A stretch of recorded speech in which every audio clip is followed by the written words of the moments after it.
hello, good evening, or good morning, depending where you are, or afternoon even, but welcome. I'm still waiting for the feed to come through to the live. That's always a bit disconcerting. So, who have we got in here tonight? I'll start from the top. Well, we had 1 Minute Debunk, was the first one to join us tonight, followed by Skyfly Bry. Good evening to both of you.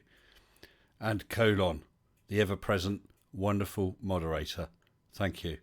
And Pi Parrot, who has found herself busy for a couple minutes. Don't ask her why. It's rude. And Arctic Haze. We are indeed there, as I said just a moment ago. Raina Fuchs, hello to you. And April Van Rijn. Good evening. Darkman. Darkman, you're always really, really quick to make comments on my vids. And it's just a thumbs up or something like that. Quick and short. A man built for speed, no less. Demon Orb, hello to you. And Techblog, hello. Team, oh no, not not again. Meow Mate Timo, hello to you. I'll leave it at that. And Joseph Petrick. Turned on my notebook and it's a sensible start of an evening. Of course. I'm glad you turned it on right when you did. And a new name to me. Nenad Cubic. Or Nenad. Hello to you. And welcome to the channel. 274727. Another regular. And yo to you, Mr. Liam Hodgetts too. Now, oh, hello, 9. Good greetings. Good evening and greetings to you. And D-Lou. So hello everybody. Tonight what I have not done is gone around the various Discord servers posting it's about to start. Because last time I posted on 3 Discord servers, 2 of them in the wrong room, and they're all managed by the same person. So they sent me 3 comments. Not here. No, not this room. Not this, and each one I apologise for. And then they said, why are you even doing this? Because you're on our alerts anyway, which was true. But I know that when I've seen streams pop up and I've gone to them, oh, it starts in 3 hours or whatever, I'll hit notify, but I will quite often forget and then not see the notification. So I do tend to just do a quick run around the Discords a few minutes beforehand. But I understand, if it seems a bit spammy to them, so I have not done that because I don't want to upset people. So I'm wondering, I wonder if people even know about it. And when I saw 3 people waiting, I thought, no. But now we got 30 watching. Well, 31 it says at the bottom, 28 on the screen. Either way, that's a bit better. And a few more joiners. Oh, who have we got? Mr. Andrat, hello to you. Lee Walker, hello to you too. And Joseph, what's he saying? I'm the guy who had spinach for 2 days in my keyboard due to a comment about the buttload of heat. Yes, I remember that. I hope your keyboard's fixed again anyway. And Real Cygnus, howdy to you too. Yes, Pi Parrot, Discord dismays me. Discord is very powerful, and I think it's a very clever thing. I don't do social media. I don't do Facebook, Arsebook, or Buttbook, or whatever the hell it's called, or Twitter, or any of those things. To be honest, I don't really see the point. But when I first started, I was told, no, you need to get a Discord server, and it has been invaluable. But there's a lot you can do with it, and I just use it at its basic level. I've just got several rooms. Obviously, I've got the voice chats where people can come in. Yeah. I don't tend to get involved with it more than that. Hello, Mr. Victory. Ah, perfect timing. Perfect timing. I'll just say hello to Kakadoodle. YouTube, too late to send notifications. Yes. I don't know what... It was a video or something I did last week. It went out at 9:15. My missus, she got the notification the next morning about 10 o'clock. Fat lot of good that is. Anyway, I was just saying... tweaking is for birds, yeah. Oh, I like that Arctic Haze. The down left arrows. Upvote. Absolutely. Yes, 274727 Twatter, Askbook and Twatter. But anyway, I did say that Mr. Victory arrived just in time. And the reason he's arrived just in time is because, once again, it's my pleasure to use his background. He's very kindly agreed to let me use some of his graphics as background or backdrops to my live streams. As you can see, there is an email address on there. I'm trying to read it in a smaller print here. There we go. MrVictory77@outlook.com. You can contact him if you want to see his other artwork. I think there's stuff on clothing as well, isn't there, Mr. V? But also you might be able to buy prints and goodness knows what. But it's some beautiful stuff. This image will slowly pan, zoom in, zoom out. And at some point I'll show you an overview of the image. This one, I've forgotten the name now. I only did it tonight. 1 second. Well, maybe more than 1 second, but not too many of your good seconds. Let's have a quick look into the live. Mr. Victory backgrounds. This one's called Passage of Luck. The one last week was Motions of Life. This is Passage of Luck. I think that's right, isn't it, V? Hope it's right. So, Peter Harrington's in tonight. Hello. And now Pinion. Hello to you. Bjorn or Yorn or yeah, IKEA or something, isn't it now? I'm not sure what your real name is. Digital Demonic Davros. Lemonbird. That's interesting you mentioned Lemonbird. Can you at some point let me know or give me a link to his channel? I've got him on the list of, or her, on the list of people I want to look at with regard to a debunked video at some time. But I can't find the actual channel. I don't know why. That is right, Mr. Sensible. What is right, Mr. Sensible, Mr. Victory? I see the name. Yeah. And now I've forgotten it again and I've lost it. Motions of... I can't remember. Sorry, V. Now, Pinion, just what are you playing at? That's very cheeky. 274727. The amazing thing is this is actually really zoomed in to the image. It's just so it's not fractal because of the way it changes across the image, but it's almost like one of those fractal images and that you go closer and you see more and more. Hello, Glober Mom. Thank you, Davros. Appreciate that. No rush at all. Passage of Luck. I'm sorry. What I haven't done is show on the. Oh, I've got the image ready to upload so people can see to broadcast so people can see the whole image a little later. But I didn't write the name on it, and actually I didn't have time to put your email address on it.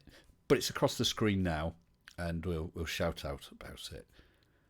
So, how has everyone been? Okay, I hope.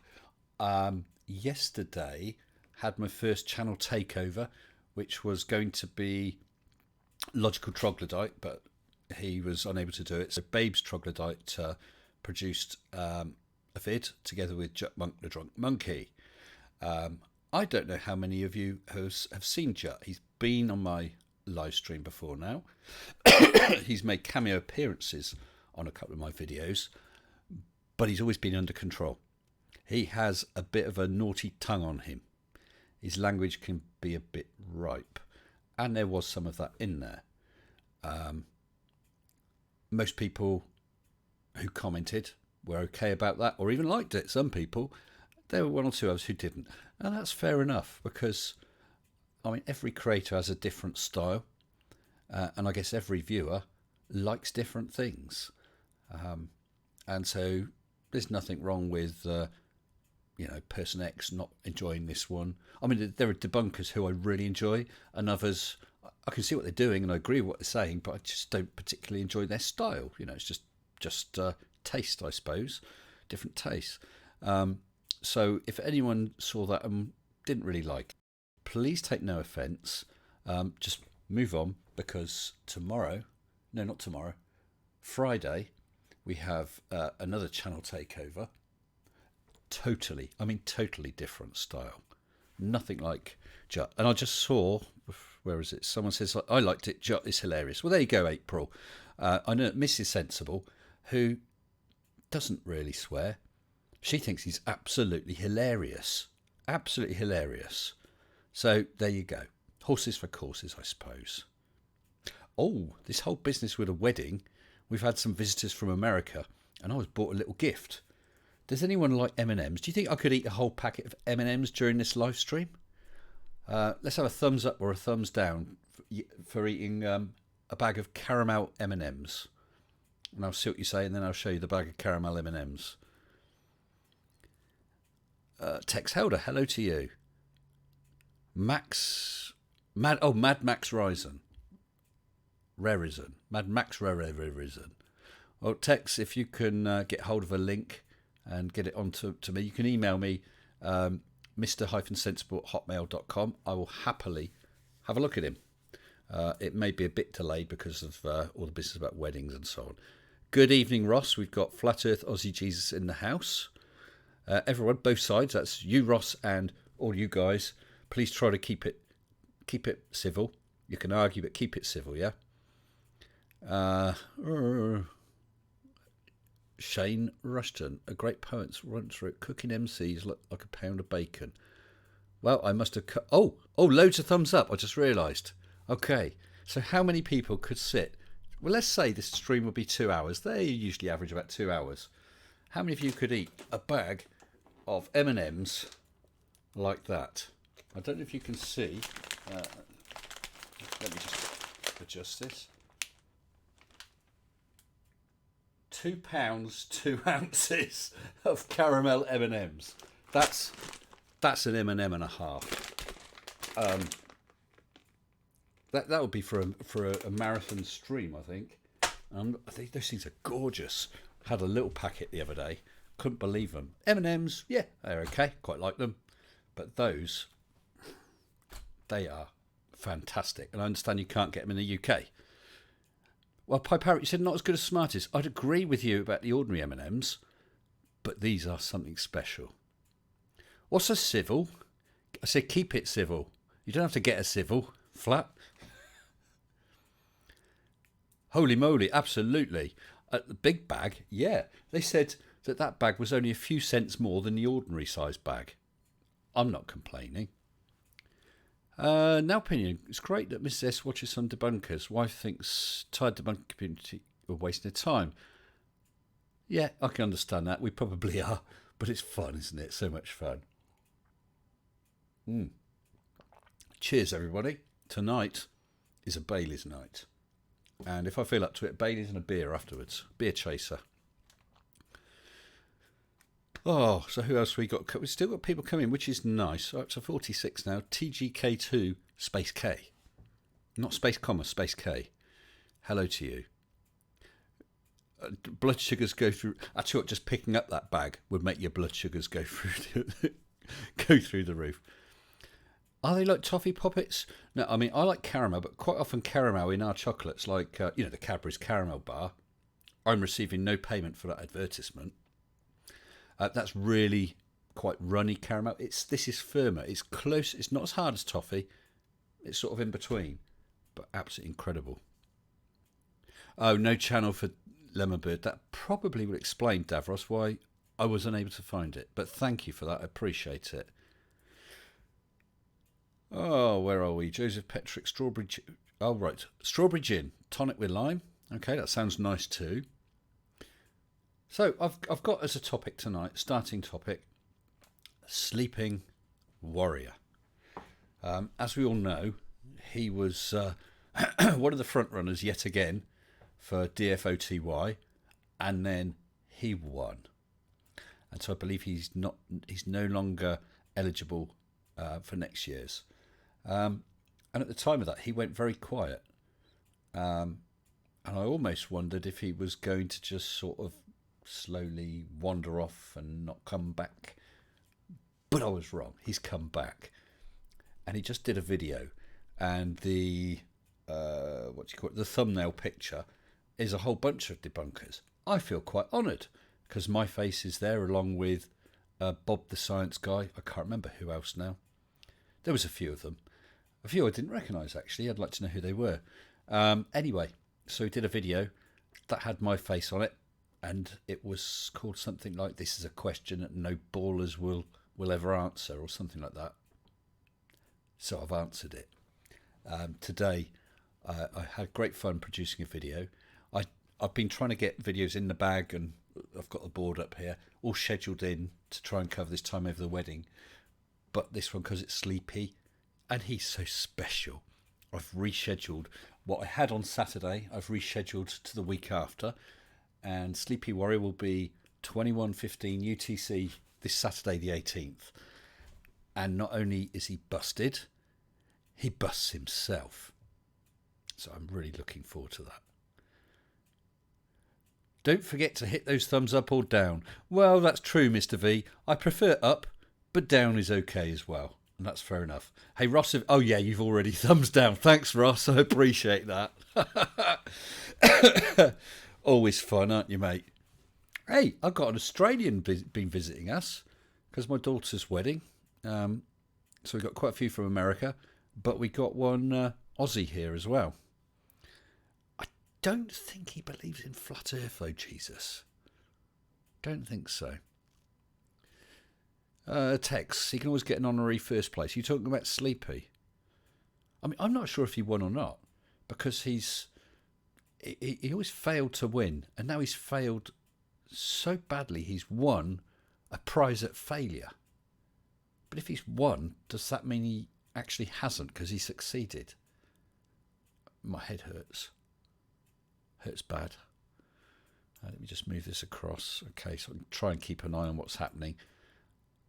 We got Shane Rushton in there. Matt Churchyard. Factard. Hello, Factard.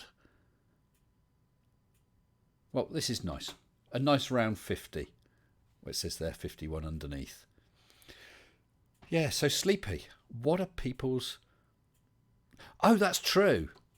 Glober Mum, you are absolutely right. Ross, do you realise, or rather I now understand that what appears to me as a thumbs down was actually you showing your support and appreciation from your upside down perspective. Oh, isn't that nice? Thanks, Ross. Thank you very much. So, yes, any views about Riley? I saw that someone had, I didn't really get a chance to look at it, but one of the other debunkers had done, excuse me, this is repeating on me a bit, and things are catching up on me. I do apologise. Yeah, one of the other debunkers did do a response to him, and he's already responded to that. So that's at least two of us who have responded to the question that none of us will respond to. DFOT decade. He could indeed. I've heard that suggested by someone else, Tex. Although in my video I do think that they may actually come up with a special category for him. Is that true, Tusk? He won with more votes than all previous winners combined. Oh man, that's precious, that is. Do I think Sleepy will take the Arctic challenge, the all trips? An all expensive paid trip to the ice wall. You mean the Antarctic challenge, then, don't you, Lisa? I know that someone, I've forgotten who it was, has offered him all expenses paid, free food, free board and lodging somewhere in the north. And he said, not interested in the north, I'm only interested in the south. I said, well, I'll blooming go. I don't mind. Hello, Adam. And he says hello to the chat as well. You think this will not be a 2-hour stream? Why is that in 27, 47, 27? You falling asleep? Or me? I got stamina. I can take it. And Arnold's outside. I think he's waiting to come in.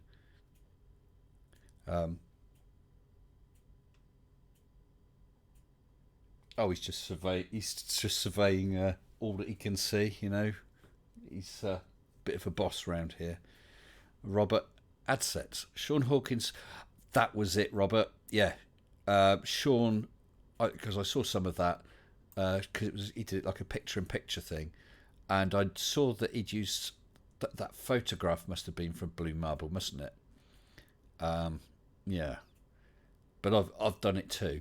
And as we were saying earlier on, every creator's different. I tackle it in a different way, and I give him plenty of rope to hang himself and make himself look silly, I think, and then deliver the coup de grace right at the end. That's what I like to do. Only 2 hours? Well, it depends, doesn't it? It depends where we get to. Now we've got over 50 people. Where are we? 1 second. Oh, here it is. Let me quickly show you the image at the background. We've got Mr. Victory's image. I'm not sure if I've got the mic set up on this, so it might go quiet for a minute. But I'll just let you have a glance at this beautiful image, just for a few seconds.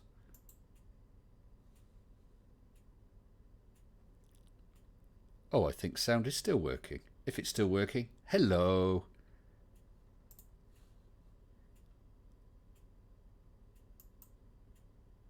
So I think that's absolutely stunning. I have no idea how he does it. I think I said last time I said to him, look, I don't want to know how you do it. I just want to appreciate the picture. I think it's one of those really beautiful things. I could just sit and stare at that. So we've got Shane. Blue uploaded one earlier today. Yeah, I don't think I've seen his video, unless that's what Riley combined into his part 2 gubbins. But I did try and let Riley know that I have done a debunk and it's coming Saturday. I don't want to put it out. Well, didn't want to put it out tonight because tonight is the only night I can live this week, and I've got a video already sorted for Thursday, and Friday is channel takeover night with another creator. As I said earlier, very, very different style to the troglodytes and the monkey.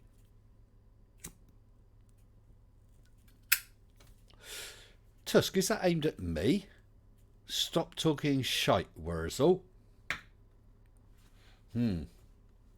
Well, if you would like to come on, is there anyone who would like to come on to chat? If you do, just pop onto my Discord. The link should be below. Yes, it is. You'll need... Oh, I thought I saw someone coming in then and gone back out. I'll keep an eye out. You'll just need headphones and a mic. Headphones so we don't get the feedback. So I'll keep an eye on that and see if anyone drops in. There was someone who I asked earlier on who would have been a great guest. They may or may not be able to get in later. So I'm not going to mention who they are at this point. It'd be a nice surprise if they manage to make it. They've got other commitments. But we will get them on a live stream at some point soon. Oh, Tusk, that's all right. It's just that the Wurzel thing is often thrown at people like me. Bit of an English country accent. Not that I've got an accent, just like Creaky. Ah, right, yes. And as Colon's saying, if anyone's interested, pop into the Discord. You'll see voice channels, and one of them is live waiting room, where Colon is waiting and he is live, and you'll be able to chat with him and he'll explain whatever needs explaining, and I'll pop in and literally grab you by the scruff of the neck and hoik you into the live chat room. Oh dear, what have you been up to, Ozzy? I've seen that you got yourself timed. Oh dear, I didn't see what that was. Keep it clean, people. Keep it nice. Keep it friendly. Who has no accent? Creaky? I can barely understand him. And no accent for Pi either. I've heard you speak Pi. I think I can detect a little bit of an accent. I'm not going to try and mimic your accent. I'll just embarrass you. Oh, sorry, embarrass myself. And I probably sound Welsh then.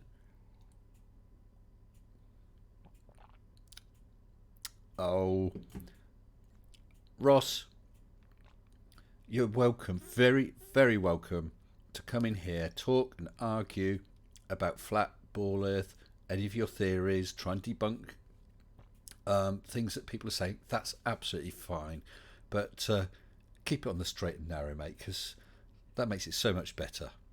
Oh, and I can see I can see we have him as a guest. He's just popped in. Well, there we go. He's timed out of chat and now he's coming onto the live. Hey, casual. Hey. The invite is open to you as well, sir. If you want to jump in, it's fine if you don't. But if you want to jump in, just hop into the live waiting room, mate. Always welcome. Okay, let's do it. Let's get Mr. Flat Earth Aussie Jesus in.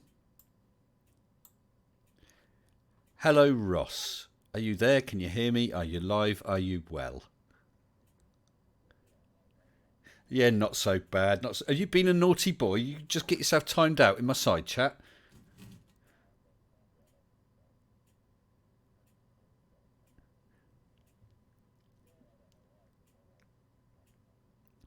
Well, I have to say I didn't see what happened, but I am open and welcoming to people of any view, as long as we can all keep it. I am. Do you agree?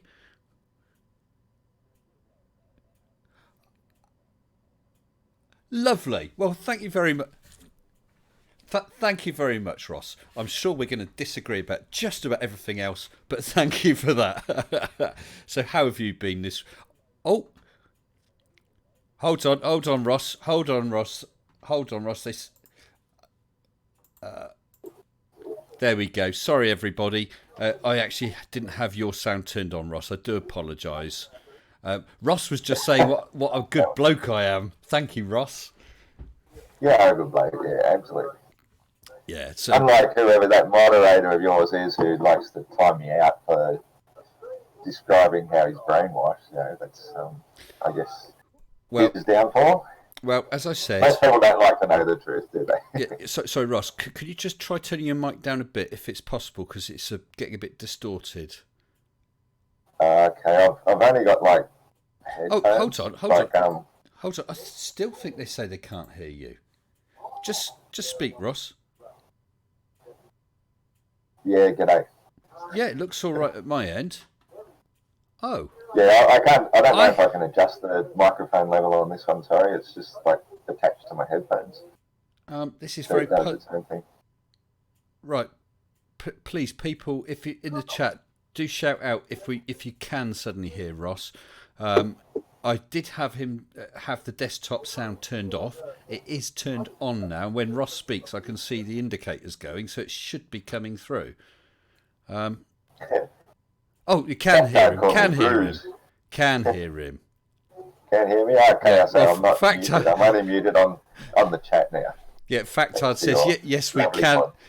Ross, Factard says, yes, we can hear him. Too bad. Lovely. Gotta love it, don't you? People are so nice. Yeah, so what were you saying about your volume? Are you able to turn it down a little? I've got no idea how to adjust the volume on this because there's microphones attached to the headphones. Okay. And I guess maybe turning my volume up and down might change the microphone, but I've got it sort of set at 62% at the moment. Well, it's certainly plenty. If you're able to turn it down, just give it a go. And then if not, turn it back up again. It's just that it's definitely distorting. How's that? Is that any better? I'd go for a bit more. I'm at 33. Yeah, but I can still hear you absolutely clearly. Down to 18, is that good? I can barely hear you now. You can barely hear me, but honestly, it still sounds. It still sounds loud enough. I've actually got my laptop playing in the background, and now it's drowning out hearing your voice. Yeah. I don't know. I don't think my mic has a level on the laptop. Oh, it's a desktop actually. It's got speakers and it's got. That's it. No microphone levels. What about in sort of settings? I don't know what version of Windows or whatever you're on. I can try. Because your volume is certainly loud enough, more than loud enough. And someone said, "Yeah, can you move your mic away from your mouth?" But I know what you mean. If it's a headphone mic, it's a bit difficult, isn't it? It is. Does that make any difference? I've turned the Discord volume down. That's a little better. Because I mean, I can physically turn you up and down, but it'll turn the distortion up and down as well. So I can't really do anything with it at my end, unfortunately. Yeah, if you can do it on your end, that'd be great. No, I don't. I don't think I can because I can make you quieter, but it'll be still quiet with distortion. Never mind. Oh yeah. So do you have YouTube playing as well? Because if you've got YouTube playing as well, make sure that you can't hear it other than through headphones. Hey, I've muted the YouTube. Yeah. I'm only on Discord. So. Okay, but perhaps you're watching on YouTube. That's what I normally do. But anyway, it's definitely better than it was. Well, let's go with that anyway. So, how have you been this past week? Yeah, I do have the YouTube actually on as well, just so I can see how your mods tomed me out from being able to comment. Oh yeah, what yeah, by all means, read the comments.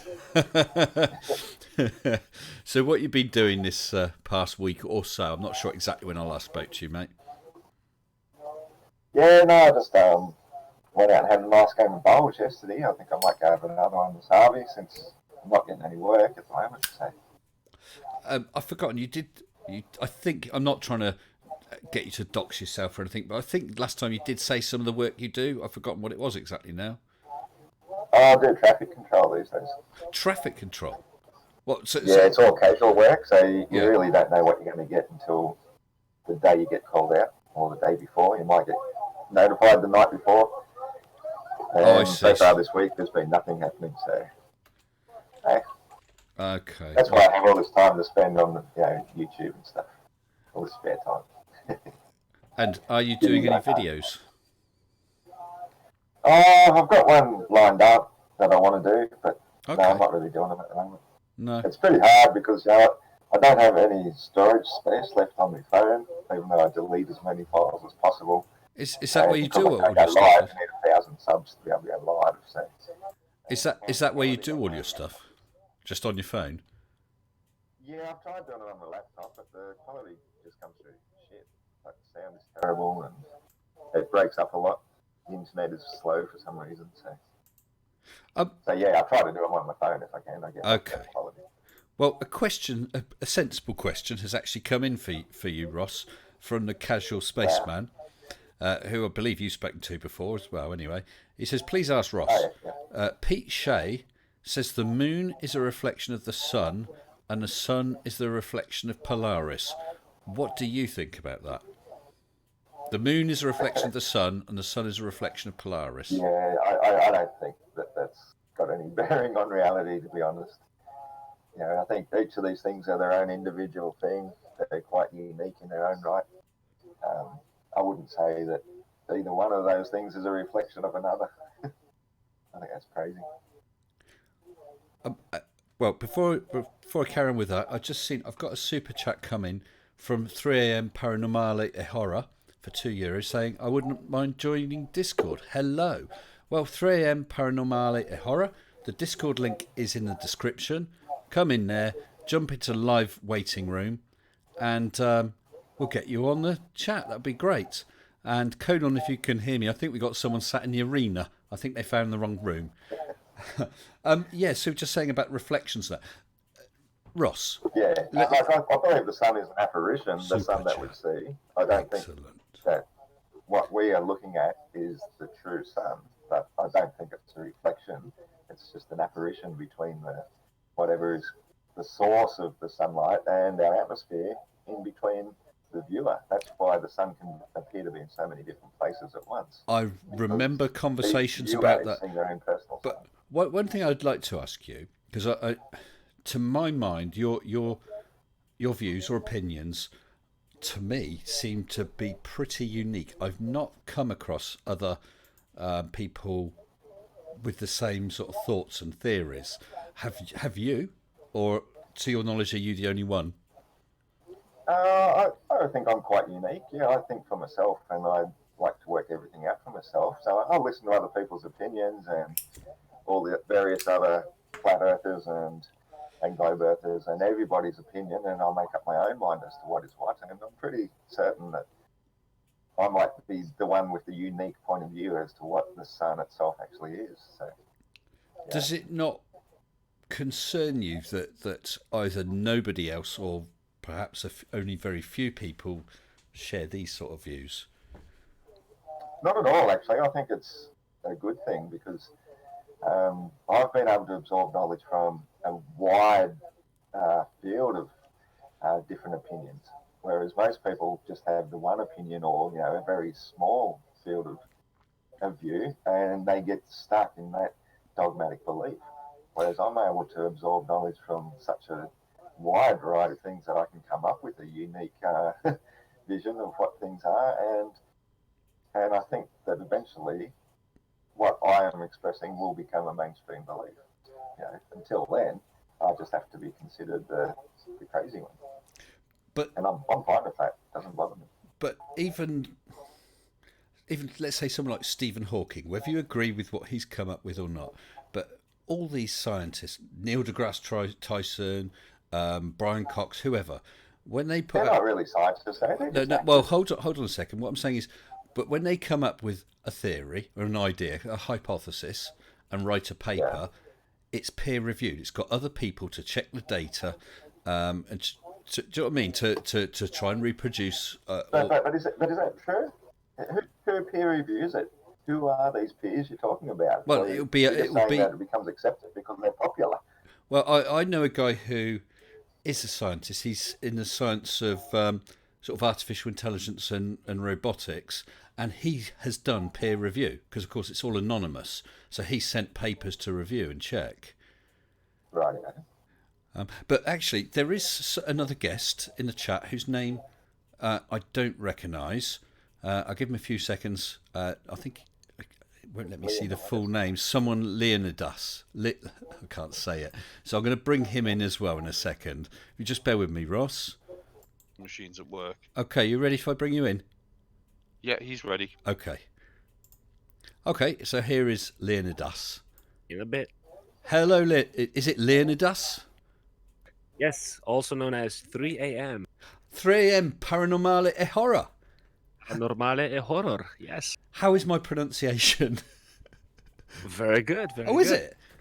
I tried, but... But anyway, listen, I'll tell you what, I'll take this opportunity to say thank you very much for all the many super chats you've given me. They're very much appreciated, kind sir. Oh, thank you for the show that you're transmitting on YouTube. Very welcome. And as you can see, in the room here with us, we've got Ross, also known as Flat Earth Aussie Jesus. Well, hello, sir. There you go, mate. So, 3 a.m. Actually, Yes. what do you want to be called? Whatever you want. It's I got no preferences. Okay, well, 3 a.m. is fairly short, then if we stick with that for now. What's your views? I'm assuming that you're not a flat earther, bearing in mind the chats you've made. Yes, I'm not a flat earther. So is there anything from your background you are happy to share so we know where you're coming from? But if there's nothing, that's fine too. Oh, I don't mind. I don't care about doxing, I think it's called. I live in Italy, so hey. Well, we're discussing the nature of sunlight. I don't know if you know much about that, but even on the globe, people end up having to accept the fact that sunlight only exists because of the atmosphere. Otherwise, we wouldn't have nighttime whatsoever.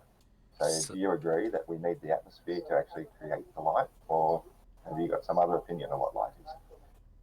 Well, given my limited knowledge on physics, I don't think we need an atmosphere. On the moon, we have light, and there's like a very, very thin atmosphere. Okay, The atmosphere doesn't we've never been to light. the moon, but we can see the moon through our atmosphere. So, Are you saying, Ross, that our atmosphere helps light? I know there's such thing as earthshine reflected, but you're talking about the general lighting of the moon is because of our atmosphere. Yeah, I don't think light even exists except for the fact that we have the atmosphere. That's where the light first happens, in the particular different noble gases that get electrostimulated by the various forces such as the sun, the reflection from the moon, and the stars create their own light. But it doesn't exist until we see the apparition of it in a particular part of the atmosphere. Okay, that was weirdly put. It doesn't exist until we see. Sorry. But we got a live feed from space on the ISS, and there's no atmosphere there, and they have light. Do you actually believe that? Like, do you think that's real? What, the ISS? Yes, Yeah. I actually tracked it on my phone with an app. And I've seen it. There you But go. do you know how fast they say that thing is going? About 22,000 They miles, say is it's it? going 10 times the speed of a speeding bullet. That's an Right. impossible speed for a human to exist at, let alone for Why? another vehicle to catch up with and dock so they can swap their, Well, actors over and so Ross, forth. that- It's ridiculous. Ross, they used to think that trains would kill people, that you wouldn't be able to breathe if you went faster than 20, 25 miles an hour. But now, of course, About we 40 get... miles an hour, I think. Oh, 40, okay. But, of course, now trains go up to, 250 kilometres an hour, something like that. And then 600, that bullet train. 600 then. Hey, I'm not going to argue. And then you got sort of passenger planes, 4, 5, 600 mile an hour. And you get jet fighters, a lot faster than that. But, 600 kilometres an hour is still only about a third of the speed of a speeding bullet. And yet this ISS is going 10 times the speed of a speeding bullet. But why would you take a bullet speed and saying, "Oh God, it's so fast"? Yes, for us it's fast. You got Simply meteorites because faster. they say that they're sending rockets up to it or whatever, space shuttles, and people are docking with it. Can you imagine docking with a speeding bullet? Yeah, let but alone something 10 times faster than a speeding bullet. It's ludicrous. Well, it's Absolutely not ludicrous. really, Ross. When you think about it, if you okay, you've got a train going along. If you were stood beside the rail track, just as that train went past, if you tried to grab the hand, door handle, whatever, you just couldn't. It's gone past you. But if you were in the back of a pickup truck, hurtling along, and it sort of moves over towards and beside that train and accelerates until it's the same sort of speed, there's no problem. You could step from one to the other. Yeah, that's right. But So that's what they're doing with what sort of space vehicle are you saying can actually go faster, 10 times faster than a speeding bullet? But hold on, that's a ludicrous speed. But what kind of bullet? Because a 9mm goes slower than a sniper. I'm not going to get bogged down in the details. And I don't think I don't see talking about very fast speeds. 1,700 miles per hour is what's considered a speeding bullet. Like, if you want to get technically bogged down in those details, go for it. Actually, I'm not. Something that's going 10 times that speed, 17,500 miles per hour is what they say the ISS is going, and that any sort of Earth-launched vehicle can just go and dock with that quite safely every time without any incident ever. But they're moving, Ross. They're moving up to and alongside that. They're going. That's why they have to accelerate. They have to accelerate to orbital speed, and at that height, that's the speed they need to maintain that orbit. Then it's just a case of shuffling across with. Okay, so what's going to give them some lift once they reach a certain height above the air, where the air gets so rarefied? Are you talking about rockets working in a vacuum? Yeah. Well, why don't we ask Mr. Casual Spaceman, who's just come in? Hello to you, Matt. Hello, Mr. Sensible. Hello, Ross. How are you? G'day, mate. How you going? Yeah, not too bad. Not too bad, Ross. And Matt, as well as Ross, we got 3 a.m. in here with us. Hello, 3 how are you? Sorry. Hi, casual spaceman. Hey. Ross, you're saying that the ISS needs lift. Well, the thing is that it doesn't need lift because it's not in the atmosphere, so it's not going to get lift. Sorry, out of the atmosphere. It's in space. And what with the astronauts in it? Say again. How's that getting lift? It doesn't need to have lift because it's called orbital mechanics. Essentially, what it's doing is actually orbiting the Earth. Hold on. And what it's basically doing is it's constantly falling to Earth, but because of its horizontal velocity, it's actually stopping itself from falling. So it's doing that constant thing all the way around. That's just basically explains. It's missing each time. This Earth that you're talking about orbiting the sun is traveling more or less in a straight line, 1.5 or 1.6 million miles every single day. in a straight line. So that's a speed that it has to be maintaining as well. No, because I know you're not going to. Yeah, but I know you're not going to accept that because I know you don't know you don't think that the Earth is a globe. I understand that, but the thing is that you've got to accept. No, you do. Yes, I know we do. Yes, I know, but that's where we're going to come unstuck, isn't it? That's the thing. But I'm just explaining from our point of view, from the globe's perspective. That's what I'm just trying to explain for you. Now, I know you don't accept that space exists, and I know you don't accept that the Earth is a globe. I realise that. I'm just explaining to you. Ludicrous. Hold on. I'm just explaining to you. Hold on, Ross. Ross, I'm just explaining you from the globe model perspective. Okay, that's all I'm doing for the moment. I'm just explaining it to you. Well, I'm describing it for you, and you're just trying to reject it. Ross, excuse me, guys.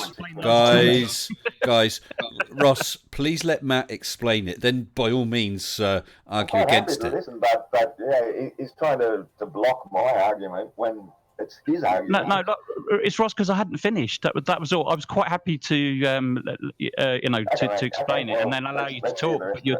But you're talking over me. That's what I'm just trying to. If you allow me to explain, I'll by all means I'll let you speak. By all means, okay. So as explained, I understand that you don't accept that we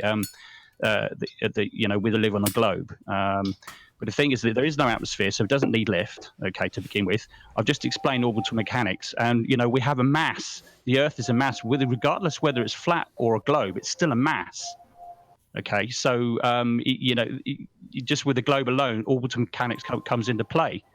So you also said that how could you possibly see something that's going 17,000 miles an hour? But the things what you also got to understand is, from perspective, is 400 kilometers above the Earth or there or thereabouts. And also, as well, it's the size of a football pitch when you include the solar panels and everything else as well. So something that size from 400 kilometers away, you can see it at that speed from your perspective. Go ahead, Ross. That's really not the point whether or not you can see it, though, is it? I'm talking about the sheer physics of the Earth itself moving 1.6 million miles per day in a straight trajectory. That's what it does to go almost 1 degree around the sun.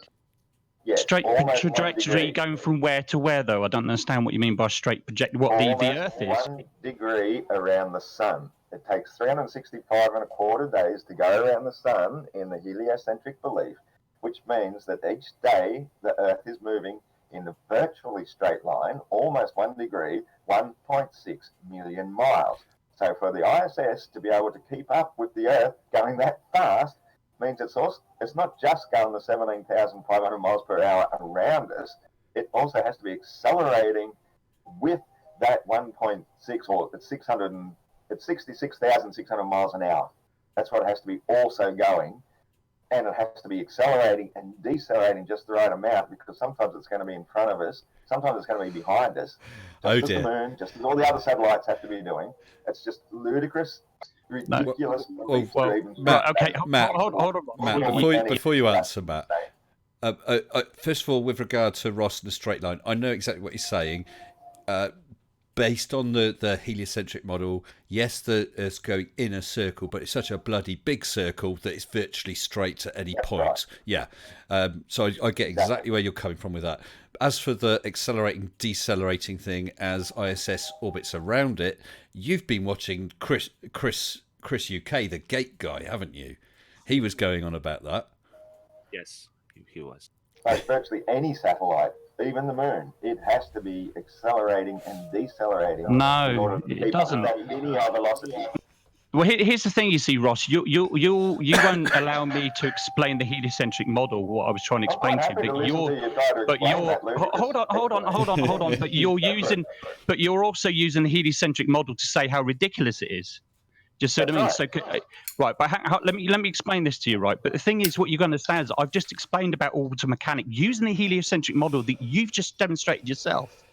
So I don't think you're. Hold on. Let me finish, Ross. Please, just allow me to finish, please, Ross. I want to keep this polite. But the thing is, if you keep interrupting, it kind of gets a bit heated, and I don't want to do that. Not on this channel, okay? But the thing is, I've just explained to you orbital mechanics and how that works in its basic form. But it's almost, hold on, Ross. but it's almost as if you've just dismissed it completely. You didn't explain it. It doesn't. Yes, I did. I did explain it. How, Ross, let me finish, not. please. Go ahead, finish.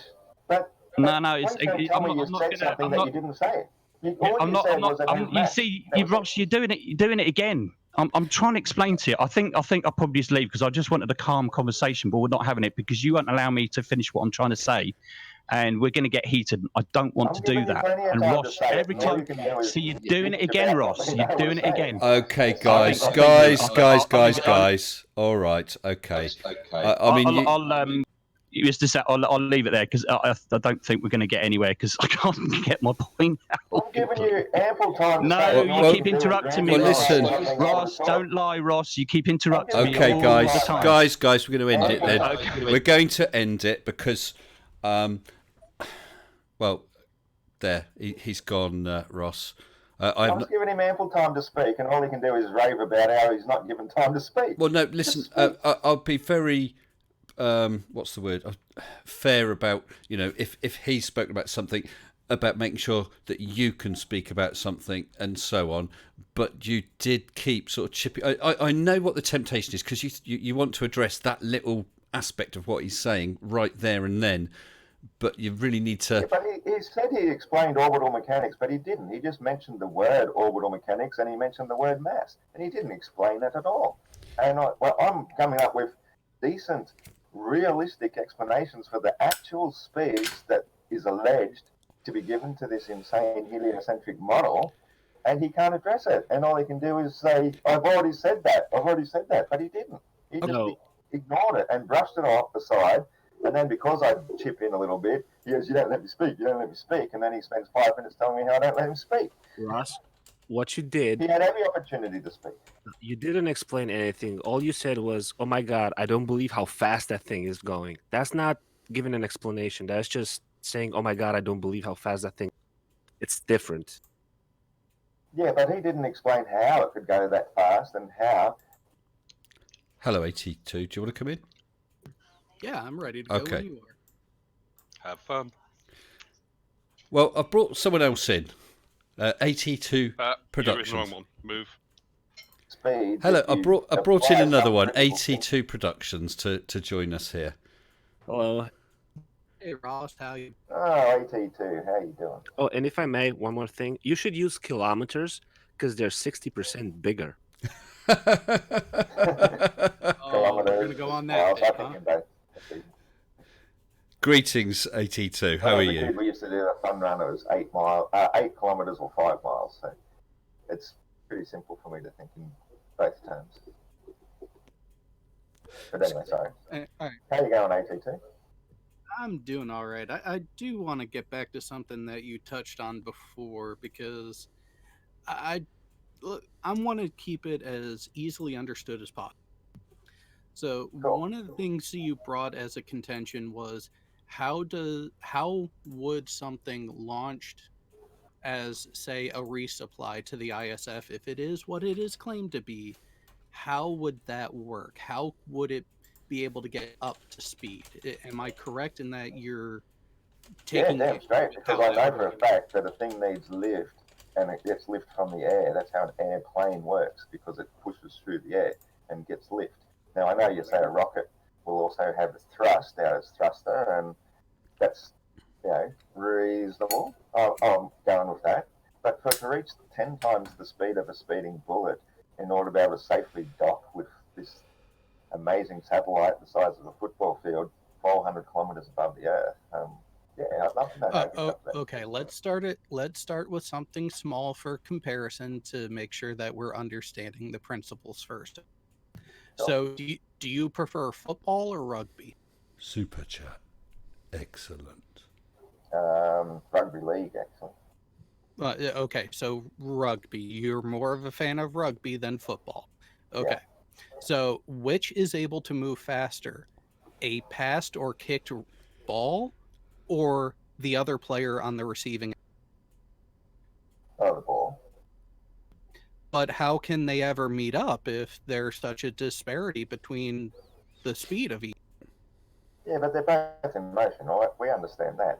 That's very simple, logical, observable, repeatable stuff we can understand. I'm talking about something going 10 times the speed of a speeding bullet. That's only scale. The number is a number at this point. That's all it is. It's just a magnitude at this point. Your issue is how can something start from a point and end up catching up to it? By that logic, you should be just as confounded how a pass on the pitch is ever completed. No, not at all, because I don't think that we can send a rocket up 10 times the speed of a speeding bullet. Okay, so it's not the rocket meeting the ISS per se, it's getting something with people on up to that speed. Is that the main issue for you then, Ross? That, absolutely, yeah, for sure. Let alone docking gently with it. Yeah, well, if they were both going at exactly the same speed, then a little shunt to the side, moving at 1 metre per second, that's not going to be a problem, is it? As long as you're going at the same speed. It'd be a massive problem at that speed. Why? Massive problem. But we 80. Perfect. Yeah, but okay. 17,500 miles per hour. That's Right, what Ross. we're talking about here. Okay. 1 metre Ross, is a huge difference. Sorry, Ross, you're driving along the interstate or whatever you call them in Oz, flat out. I drive alongside you, flat out. I could pass you a beer from my window to your passenger window. We're both going at 120 miles an hour. What's the problem? Yeah. What's the problem? We're both doing the same speed. The problem is it's not 17,500 miles. What difference does that make? What difference will that Same make? A huge difference. Yeah, okay, Huge. I'm asking you, right? Rather than just say huge, Do you think please you could do it at 200 miles per hour? Do you think you could pass me a beer at 200 miles per hour? Yes, I'm but being what we in the do. car going 200 miles per hour. You get Okay. a tiny bump, you get airborne. Yes, well, you do have that's air. massive speed. You do have air. Okay, how about this then? This will get you then. In-flight refueling, where aircraft refuel from tanker aircraft. I'm not sure what speed exactly they're doing. I'm sure they're not going full pelt, but they're going very I would fast. say about 500, 600 Couple hundred miles an hour. Yeah, but that plane, that jet fighter, can nuzzle his way up and align that fuel rod into that cone, and yet they're both going fast. That's exactly the same situation. All with the only How is it difference, exactly the the same? only difference, They're not Ross. even going Ross, please let 1,000 me miles finish. per hour, let alone Ross, 16,000. Ross. The only difference is scale, as in the speed, but there is an advantage in space. There is no atmosphere, so there is no buffeting or anything like that. So it'll be nothing to smoother lift and off. easier. Go ahead, please. So there's nothing to lift off. There's no atmosphere. Have you ever seen a fly in a vacuum chamber? It cannot fly because there's nothing to lift off. No, Why but would you put a Nothing. fly in a If you're vacuum talking chamber? about in space, then there's nothing to gain lift. You need to gain lift. a if fly you're going works to fly. differently. A fly flaps his wings to push against air. A rocket with a combustion pushes against itself. Which means it would go nowhere, or only the thrust would come out the arse end of it. Yeah, well, Sorry. thrust Yeah, it well, goes yeah, all that's directions. So thrust pushes and- forwards and backwards. Backwards it jets out. Forwards it pushes That's the got rocket. nothing to push against. Well, hang the on, first place. hang on, Ross. Here, a great small scale example for you to do. Does your computer chair have wheels? Yes. No, it's wooden. Ah, Do you have access? Do you have access to a chair that is on wheels? Yes, sir. Yes. Okay. Then sit in that chair, take a basketball or atmosphere. some other heavy object, and literally throw it away from you with your feet off the ground. Tell us what happened. I'm Magic. aware of that exercise because we're in the atmosphere No. and you're pushing a mass away. What are you pushing out of a rocket? Do it. Here's the beautiful thing with that. You can be in a survival suit and be in a vacuum chamber, do the same thing, and you will get the same results. Actually, you depending on the surface, you might actually get better results in the vacuum chamber. Possibly because there's very little resistance. But what is resisting But is if the there's wheels no on the floor. if there is The no wheels on the from floor. air, Ross, if there is no resistance from air in the vacuum chamber, and yet you still throw an object away from where you are, and you still move in the opposite resistance direction, comes from then your what mass happens? against the wheels on the solid floor. What have you got in space? Nothing. but okay, Ross. with your chair and you've got a medicine ball or a basketball, whichever, when you throw it away, you're suggesting, I think, because I'm not trying to put words in your mouth, you're suggesting that it's pushing on the air. Well, as you thrust... No, it's pushing on the floor. It's pushing on the ground. That's where the wheels are. Okay, your weight is getting directed into the ground, and because the wheels will move, that's where you're getting your resistance from and your thrust from. Oh, I see. That's the traction. So, but so as you... why should throwing the ball make that happen then?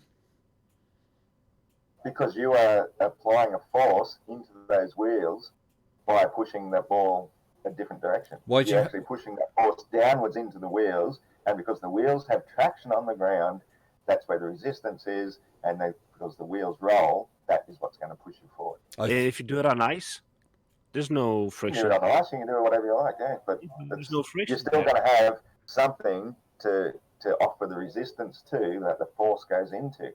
If you're talking about the force going into nothing in the vacuum of space, then you're going nowhere. You're just thrusting into nothing. You think rockets run on nothing? Comes out. They run on fuel. That's what pushes them. No, but they're thrusting into nothing. Is the point. I do know what Ross is saying. 3am. You're wrong, Ross, but I know what you're saying. You're saying that okay, you've got the rocket, the motor's blasting, it's thrusting out exhaust, but it's pushing against nothing. It's not. It's not like. Excellent. Let's say you've got, a big electric fan, and you're sat on your chair with that electric fan. If it was powerful enough, you'd in effect get blown backwards. And you're saying that with a rocket that can't happen because it's not blowing against anything. No, because if you're doing that and you're sitting on the chair, the force is still being applied downwards into those wheels. Yeah, but forget the chair. Let's just say you could hover a few inches above the ground, and you had the fan. If the fan was powerful enough, you'd get blown forward. Like a hot air balloon with a big fan. For example. Yes, or a hovercraft, indeed. Yeah. In fact, right. That's. Well, the hovercraft is still pushing the force downwards, so I think. Well, it's pushing down to keep itself off the ground, but it gets its forward momentum from the fan's blowing backwards. Yeah, and the fan is doing what? It's blowing air. Yeah, it's nothing, which is what the vacuum of space is nothing. Yeah, but if you're blowing nothing, you're going nowhere. If you're blowing air, you're going somewhere. Yeah, but hold on. Are you talking about forget them blow? Okay, you've got a different hovercraft. It's got fans to keep it off the ground. You're just hovering. That's fine. To make itself go forward, instead of ordinary fans, which are basically taking in air from the front and blowing them at the back. Let's say you've got a couple of jet engines. They're taking it in air as well. But okay, you've got a little rocket motor. It's it's blowing out exhaust. So it would go forward. So is it going forward just because of that exhaust, or is it going forward because that exhaust is pushing against the atmosphere? Yeah, because it's in atmosphere. That's exactly right. So So there we got our rocket in an atmosphere. You could say, I guess you would agree, a rocket would work because the exhaust is pushing against the air. Yeah, but it won't work in space. You're saying like fins, and it can sort of steer through air because air is a real tangible thing. In the vacuum of space, where there's absolutely nothing to steer against, nothing to push against, going nowhere. Yeah, but that's why we don't use rockets with fans on them. Yeah, they use these wonderful things called RCS or reaction wheels, which you get a change in vector. You are still imparting on the mass itself of the craft itself, and that causes the reorientation. Let's just take a second there. Just take a second there, because I've got a couple of super chats to read out. One is from. I'm just going to take a quick break. I'll be back. Oh well, just before you do, Ross, this one's actually aimed at you. It's Mr. John. Oh, to you, yes. Mr. John Rapp. Aimed at you. Yes. Super chatted $5 Australian. Flat Earth Aussie Jesus. You don't understand because you don't listen. You are too busy with your mouth when you get triggered by one word. Learn with ears, not mouth. Okay, at least it was. I listen, but I just. Yeah, fair enough. You know, if you think I'm not listening, that's not true. I listen very quickly. I take things in very quickly. I can interpret stuff very fast, and I can respond quite quickly. And Okay. Then I how? understand 100% of everything that you guys say before I open up my mouth. Okay. Well, just before you Lost. come in, 82, the second super chat was from Mr. Victory, who has super chatted $1.99. He mentions that Riley is the official Mr. Sensible no girl. Riley says no. So I want to see a whole load of noos, Del cows in the super chat for Riley because she's wonderful. Go ahead, 82. Oh, Riley's a she. Okay. No, not that Riley. Not Sleeping Warrior. This is Mr. Victory's lovely daughter, Riley. Oh, you mean someone who finally won? No, not that Riley. Not that Riley at all. Can I do the Italian? No. Oh, please do. Oh. And Colon's given us a no. Matt Churchyard, no. Absolutely excellent. So, Riley, if you're watching, thank you very much. Yeah, go ahead, 82. Well, you really should take that criticism to heart, Ross, because just the amount of people in the live chats and everywhere you go, you will see a common thread of people telling you to be quiet and listen. And it is because of your nature of interrupting that is the problem. He muted himself. Of course. Nah, he Okay. said that he was. There you go. I said I'd just be quick. Hey.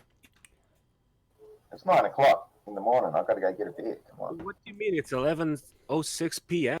What do you mean? It's 10:06 p.m. 9:07 a.m. It's time for a beer. It could only happen on the flat Earth. Come on. Yeah, sure. So if the Earth is flat, how come I'm not able to see the sun right now? Where is it? Because it's far away. Oh, because it's just a The little Earth light, is right? really, really, really big, right? And the sun is quite small and local. And Well, you're close. half It goes right. around the equator, and you can see for about half of the day. Okay, so how come then I can see the stars, which are very far away? Because when the sun stops illuminating the atmosphere, the stars will appear where they've always been. And the sun is The sun is star. on the other side of the plane, lighting up the atmosphere over there. I think you're autocorrect barged in. You mean planet? Oh, sorry, you cut out there, mate. What were you saying? You said other side of the plane, and your autocorrect probably barged in. You meant to say on the other side of the planet. Planet. No. There's no T in planes. Flat. I should be able to see the sun from 10 bajillion. I don't know if that's a number. Kilometers. No. Yes, because it's actually, flat. If the Earth was a globe, why isn't the sun lighting up the entire universe?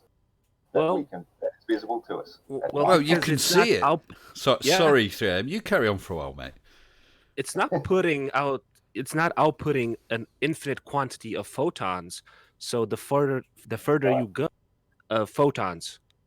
So if you go 10 light years away, you're not going to see the sun as you see it on Earth because the concentration of those photons are less. But we see it at daytime, right? Yes, but it's Perfectly well. So why do we have nighttime? If the sun is, if we've only gone 4,000 miles on the other side of the spinning ball. well, if you have a sphere and you turn it, half of that sphere will be in darkness, half in light. Yeah, but what about the rest of the universe around us?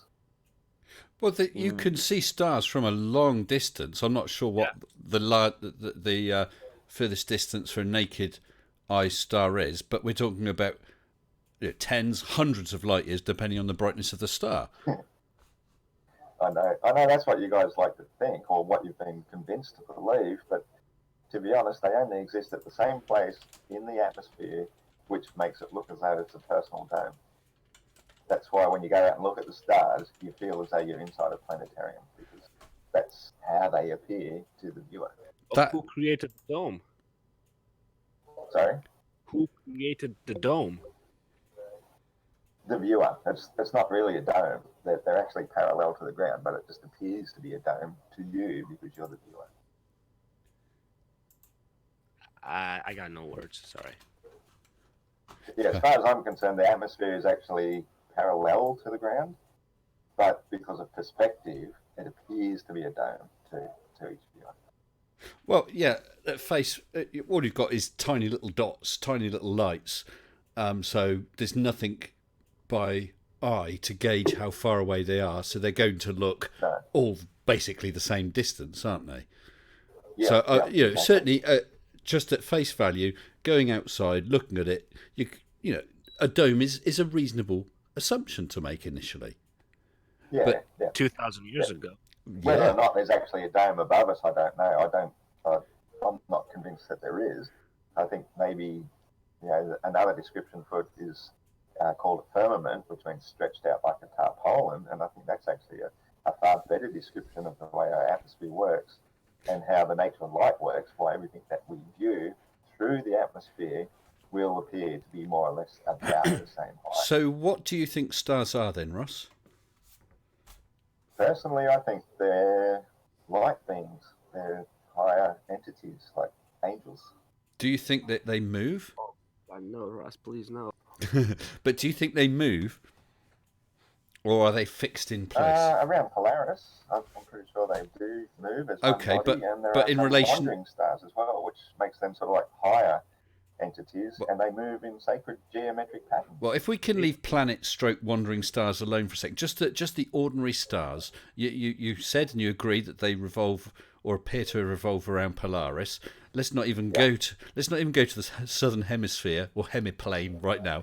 but yeah, okay. So you agree that they appear to revolve around Polaris, but given any star, does it move in relation to its neighbouring star as it appears? No, that's the whole thing, and they would if the globe model was correct, because they would have to. So would that show that the globe model is correct then? If some of the stars moved,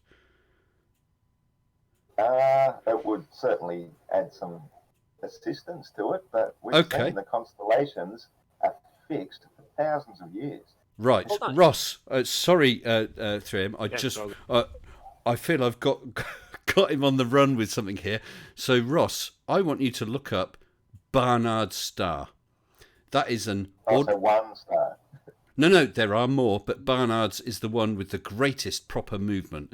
And just over a few years, you can see a stacked photo over about 5-6 years, and you can see how it has moved. The distances are vast. Okay, well, so wouldn't you then also agree that if my crazy idea that they are souls or angels or something similar, and they generally all go around Polaris, but some wandering stars, then isn't it quite possible that one of them might also be a wandering star while the rest of them seem to stay in one familiar body and go around Polaris? But it's not just... It's not that big a stretch to say just one. It is, because all those stars, according to a heliocentric opinion of all those constellations, they are light years, like millions of light years apart from one another. And the motion of the Earth would have the parallax changing almost nightly, let alone be constant for thousands of years. No, it wouldn't be changing that much on a nightly basis. And also, it has been documented that constellations such as Orion have actually changed their shape over recorded history. And again, that still fits with the flat Earth cosmology. No, it does. They're just they're souls. May I? They're mostly all fixed. But actually, Orion is probably the best example, or the worst example you could have brought up, because the Great Pyramids were built in alignment with Orion. No, they weren't. They've been built for like 14,000 years, and they still match perfectly to this day on one particular night of the year. Ross, what is your source of the assumption that the pyramids at Giza were built in alignment and with representation to Orion's belt? You can see it. It's they align beautifully. I've seen pictures of it. So because it looks that way now, that means that's what it was 5, 6, 7,000 years ago? Absolutely, yeah. So everything now at that scale was the same as it was. Let's make it an even 10,000 years ago. That's what you're claiming. I'm claiming more like 14,000, but yeah. If that's the case, then why have we seen changes in just the span of one human lifetime? Have we? Immigration Yes, from we regions have. above. Barnard's star, Ross, is just the most easily seen example. Lots of other stars are measured to be moving. Well, they're all moving, but they'd be measured to be moving using our instruments. Yeah, I think that's a big stretch, to be honest, because the constellations, which we're all familiar with, the houses of the zodiac, they have been exactly the same for thousands of years. No, Well, they've been very, very similar. Certainly over your Yeah. lifetime or my lifetime, something like the Southern Cross or the Big Dipper will look exactly the same. And over our grandparents' lifetime, and maybe several hundred generations, but you go far enough back, they will look different. They will look different in the future. But that's something you can't prove. That's just a belief. That's hearsay. We can only go off things that we can actually prove, not hearsay. you live in Australia, right? Yes. Right. First of all, I'm sorry for what's going on in Australia with the fires. Yeah, absolutely. Yeah, thanks. Yeah. But you never seen Polaris from Australia, so why are you using it as an example? No, I'm not saying it from Australia, but But you know, if Earth is flat, when you I should was be able to see 16, it. I went to California for a year as an exchange student, and I saw Polaris. So, And I'll just say at that point, and I've seen plenty of video evidence of the stars rotating around Polaris. and It's not my Ross, argument. sorry, Ross, I'll just say at that point, I've also had a super chat from Gerhard Selig, who super chatted €2 saying, ask Ross why he can't see Polaris. So why can't you see it from Oz then? Because it's too far away. Like everything, as you get further away from something, appears to get lower and lower, and eventually it will be obscured because of the laws of convergence. Everything beneath you appears to rise up. We're very low to the ground.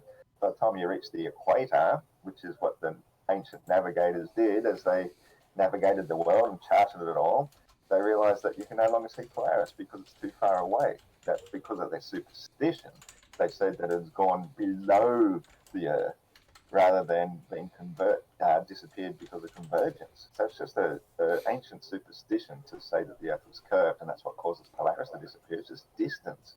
You get too far away from something, you can no longer see it. Well, the since planet- you want to go to the navigational stuff, why is it that your navigational almanacs actually show a change in the location of Polaris from year to year? Oh, I heard Polaris was always a fixed North Star. I don't know enough about it. No, It's too it's far not. away from me. If you're the expert on it, you tell me. Oh, no, I'm pointing to actual material, which is from actual measurements that are done on a regular and routine basis. Polaris is not at the celestial pole. It's It is close. the closest. Yeah, it's Yeah. close, but also over the past, just call it 50 years, it has moved closer to the celestial pole. It has not always been in the same location from year to year to year. It does move. Yeah, but that can still be exactly how it works over a flat Earth too. It doesn't prove a No. globe. No, it doesn't. If the Earth is flat, you should be able to see all the stars at the same time from any point No, on the That's plane. ridiculous. That's No, it's not. ridiculous, mate. You're not grasping the size of the scale of how huge the Earth is and how tiny and insignificant Oh, each I individual am. one of us is. Have you I ever looked at a map? I Have you looked at a travel map, for okay? work. I do grasp. Trust me. Look, okay. You look at a map. You go to a location. You can see the horizon. It is 3 miles away. You look at that on a map. You start to zoom out. That place you are seeing is less than a tiny dot. You zoom out some more, it's an even tinier dot. Before you know it, you can't even see that dot. It is so tiny and insignificant. And you think that your little point of view from where you are to be able to see everything infinitely, that's ridiculous. If I might quote Star Trek, I'm sorry, son, I don't get your point. Because it doesn't make sense what you're saying. Yeah, I'm trying to give you some sense of scale. You think you can see infinitely far when you actually look at where your location is on a map and see how tiny it is, and then you see how massive the Earth is, but you think you can see it all from one tiny little spot? So, from I where think I that's live, insanity. You're insane to assume that you can see all the stars from one spot. That's well, crazy. I've been called the Don't worst give me by that other nonsense. people. So where I live, it's like a flat plane, and I have to go to work in different cities about hold on, 115 miles, and I can see the cities in the distance actually popping up from quote unquote the ground. Yeah. How do you explain that on a flat Earth? I should be able to see that city from where I am if there's no Because trees, you are no. so low to the ground It doesn't that matter. the laws of convergence, mate, mean everything converges towards the center. And because you are so low to the ground, your center point is actually very, very low. You know, everything above you being so high and being so see-through, you can see much further through that part of it, but you can't see through the ground. You can only see about 3 miles away across a level surface, across level water. So how can you expect to see through the ground? That's Like, how laws of convergence work. I can't see through the ground because it's a sphere. Of course, No, because ground is solid, and And you then are we get low to the ground. then we get a You horizon. jump up in a plane. You jump in a plane, and that you guarantee you'll see that city because you'll have extra height. You can see further from height. You can't see that from low to the ground. yeah, That's but why. if I where I live, it's like really flat, about 40 meters above sea level, and it's like really. It doesn't make sense on a flat Earth to not see that city 112 miles away, the tallest buildings. Yes, it does, because you can only see about 3 miles across a flat level surface from a 6-foot viewing height. Why? You have to gain height. It's Why? the way convergence works, human eyesight. No, it doesn't work. Yeah, we Okay, had stop. this. Okay. So Word of I'll advice, drop a picture into the Ross, Discord if you like. Please. Ross, please stop just saying the law of convergence explains it, and please actually go into detail of how that would explain. Here we go. I'm just dropping a picture into Discord right now, which room, and Ross? you can see General. general chat. Yeah, but That is how eyesight works. okay, Everything but there below are no the eye tall converges buildings. up. Everything above the eye converges down. Yes. Everything left of the eye converges right. Everything right of the eye converges left. Bingo. That is Bingo. convergence. So when you see a tanker going off, So why would the water rise up? hold on, you If see a it's a ball, tank. it should be just curving You see a straight away. tanker sailing off towards that line, that horizon, for want of a better word, and then going past it, and the bottom of the tanker starts disappearing, and then people Yeah. say convergence or perspective. It's not true, because it would get That's smaller. right, because Hold on, the top of the please, tanker is Ross. But all of it would be shrinking, top to bottom, left to right. The whole thing would be It is. appearing smaller. Then why But do we lose the bottom the of whole it? thing, Mr. Sensible, is shrinking, but by the time the bottom gets obscured by the convergence line, because it is so big, you can still see the top of it. If it was a really tiny boat, it would have all shrunk into a disappearing point. But it has actually gone not so far that the entire thing has shrunk because of its size. And that's why you can see the top part above the convergence line, because it's above the convergence line. It's You're higher ignoring than everything, the Mr. eye of the Sensibles. viewer. No. The ship Yes. should become smaller but not disappear below the horizon. That's what he's saying. And you're saying no, because you only can see the top of it because of A really tiny That's boat will disappear, not but we're talking about a very works. big boat. okay, gone Ross. past the 3-mile convergence point. Well, what about a tall ship? You know, the tall, the tall ships. If you start to lose the hull, but you can still see a mast, even though that is smaller. Yeah, but it is still above the eye of the viewer. The part below the eye of the viewer has been disappeared by the convergence point because everything beneath converging upwards has obscured it. Okay, so now you climb up a mountain. You can see a bit further, whether that's round the curve or whatever, but you can see a bit further. So it takes longer for that ship to disappear, but it will still disappear from the bottom up. Your eye is now well above the height of that ship because you're on a mountain or a tall It'll building. still do the same thing by convergence, but you will notice that the whole thing will disappear into a tiny dot first if you get high enough. If And you you'll go to still be able space, to see the entire thing. Yeah, get to space.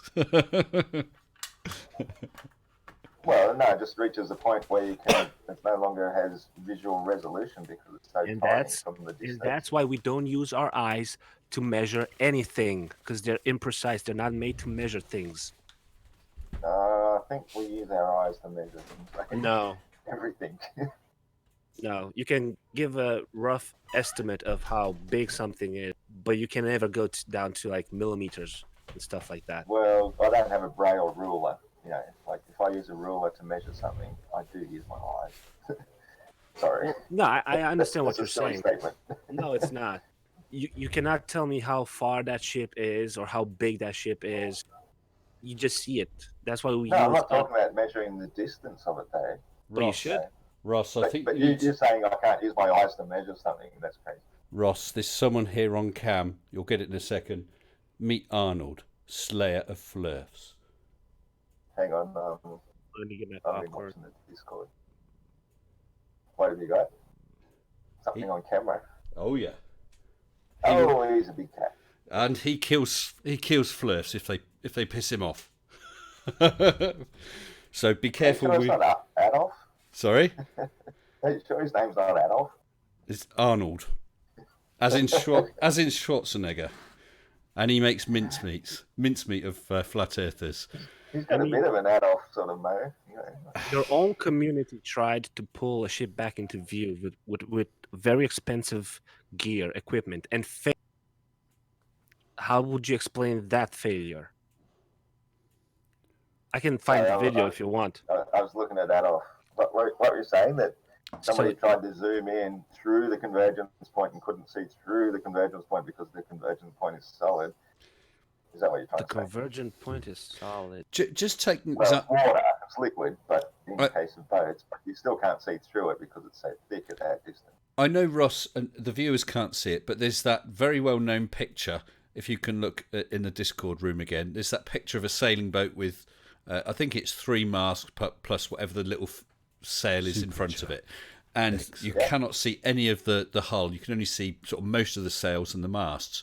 Now that is finished at a straight line. The bottom of those, where we're nearly down, just above that quote convergence line, everything is of a size, but it is not distorted in any way, shape, or form. Your convergence line looks exactly as though someone had lifted a board or something in front of it, and it's exactly cut off with no distortion That's exactly above. what I would expect to see on a flat Earth if you understand the laws of convergence. The laws So of convergence. please As the explain water that. in front of you appears to rise up to the center of your field of vision, and that's where it creates that convergence point or the horizon. If something is very tall and it is further away beyond that convergence point, you will still see the top part of it without any shrinkage because it's big enough to still be seen. That's exactly what you would expect to see on a flat Earth. Here's the problem with you saying that, though, just by looking at the 3 images in general chat in a row right now. The middle one, that horizon is not in the middle of the frame. It doesn't matter where you put the horizon because it just depends where you point your camera. But you just said that the horizon always goes to the middle of the frame. No, That's to be fair to point ends up. 82. To be fair, he was talking to the middle of your field of view, and of course the camera could be angled slightly up or down. To be fair to him, and actually, exactly. I want to give Ross credit for one thing though, because what we have seen plenty of times, Ross, is flat earthers saying that eye level will always be in the middle of that camera image, which is not true because it depends if you've got the camera tilted up, tilted down, and so on. Yeah, of course. Yeah. But eye level is generally worked out by the things you have inside your ears, which give you makes you be able to walk upright. There's still a And problem if you use there with true eye level, the horizon is always eye level. there's still a problem with that though, because what is colloquially used as the horizon in those images types, the horizon would actually end up falling below the center of frame if the camera is angled up, because the horizon is in that point is the apparent location where the sky meets the ground, which can be identified by the third objects, in this case being the ships at sea.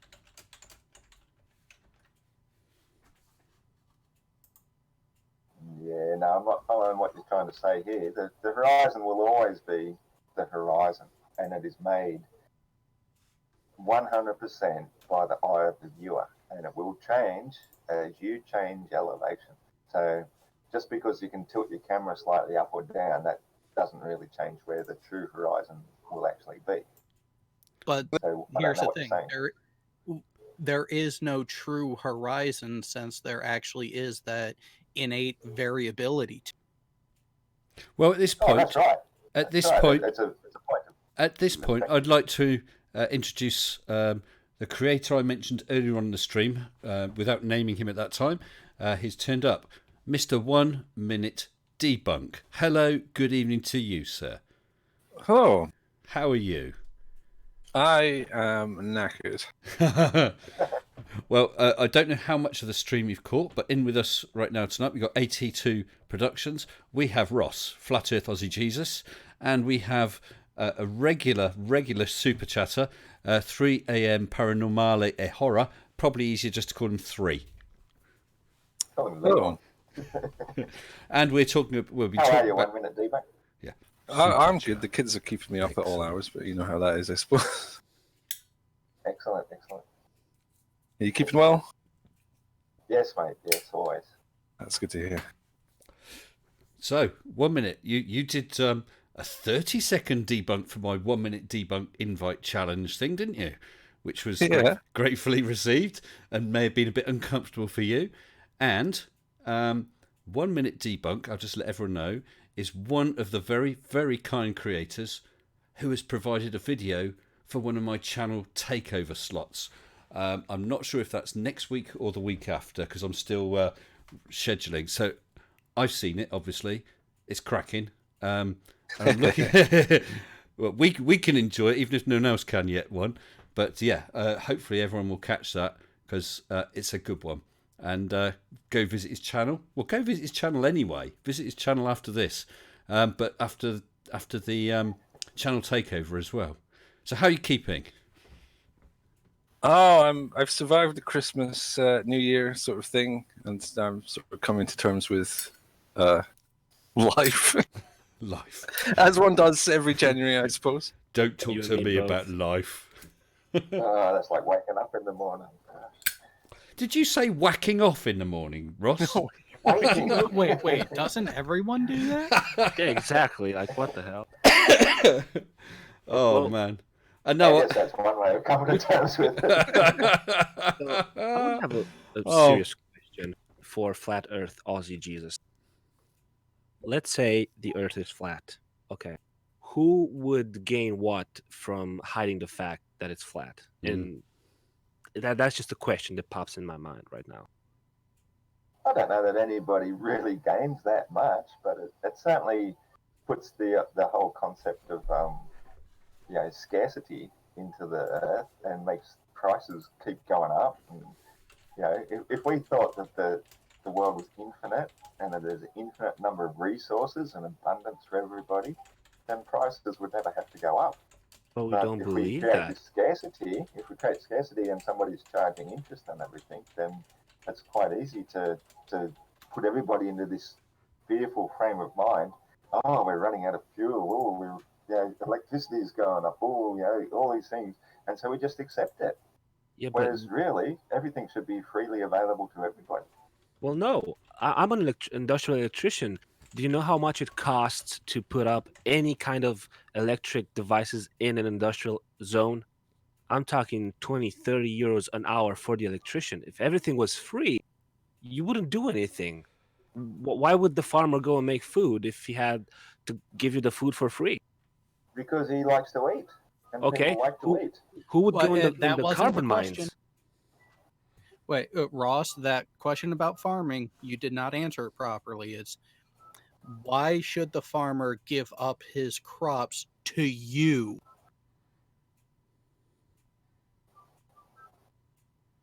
No, well, he's not giving it up. He's doing it because he's a human being and he cares about his fellow human. And he's happily doing it because he has the ability to do it and he wants to do it and he likes to see the happy, smiling faces on people who enjoy his project. Yeah. Well, just while you're yaring, I'll do another couple of super chats. I've got XPenguin95 who super chatted £1. Just super chatted £1. Thank you very much for that, XPenguin. Appreciate that. And Mr. TC Lucas super chatted $3.33, saying, "Will someone please get a dinger?" Well, we'll need to speak to Team Skeptic about that. Actually, does he still use his dinger? I'm not sure if he does. I think he is a dinger.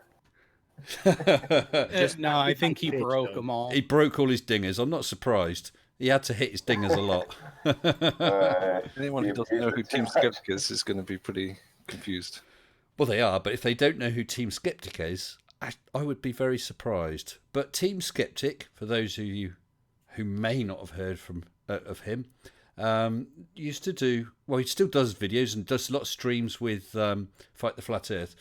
But one of his things was a dinger, and he'd have a ding account. Every time someone said something stupid, it would be ding, you're a fucking idiot. That's where the dinger comes from. Anyway, carry on, guys. I'm enjoying this tonight. Awesome. You're overestimating people. They wouldn't do things because they like to see happy faces around them. If you want to see happy faces, you do drugs. You don't work for free. Yeah, that's not true. Like, my grandfather is a very giving man. He had like 9 children and he did it all without pay. You know, he was a school teacher, but the amount of work he did outside of the school, for no reward. He'd go and give the community like free milk because he had extra milk from his cows that he'd have all the time. He grew extra vegetables.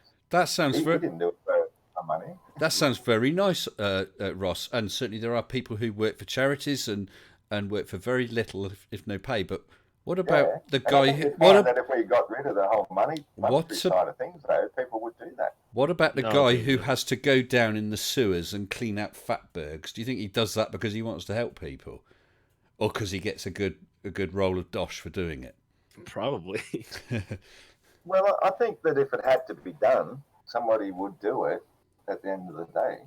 No, like I would probably volunteer to do it if nobody else was going to do it because it has to be done. Okay, how many people? And serious question. I know what's happening in Australia. I'm sorry for that. How many people from all over the world are flocking, running towards Australia to give you a hand, like physically? Nobody. Very, very few, because that's the whole problem, is that the whole world has been controlled by this very system that you guys are actually defending.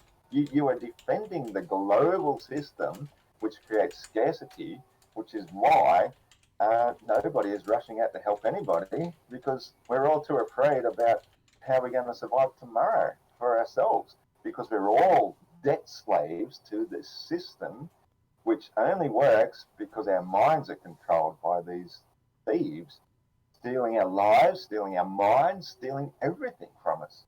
Are you the kind of guy who thinks cars are useless because we had horses in the past? No, I think cars are quite useful, but I think they're also quite damaging.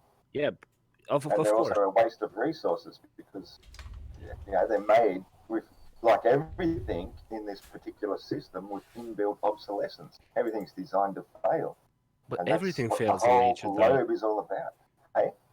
Everything fails in nature, even atoms decay. No, nature is perfect. Oh, nature's perfect. Growing. Everything keeps growing. If you go to the organic side of things and you're feeding into the organic side, you're creating abundance. Everything that's designed to fail is those things made by man, and those things which we've all been tricked into believing by man, which is the whole monetary system. Sounds like a pro-horse argument, which is cool. Horses are pretty cool. You do realize that half of the things you eat from the supermarket are genetically modified to be the way they are, starting from bananas, ending with tomatoes, potatoes. They're not perfect because nature doesn't do perfect things. Nature does genetic good enough. modification is different from selective breeding. Yeah, I think you're not really talking GMO foods. You're talking about selective breeding. No, That's what no. humans are capable of doing. We can selectively breed, and we can Improve upon nature. can improve on nature. But if it's That's not perfect, GMO. you cannot improve upon perfection. That's the But we point. are nature. We are nature. We But if can we're improve on it. perfect, That's our role. That's our role. That's what we're here to do. We're here to improve on nature, not to destroy it, not to strip mine it, not to rape it and take and steal and pollute it. We're you here missed to my point. improve on it. I'm sorry, you Pretty missed sure my we point. could make nice big bananas on any shape of planet, given time.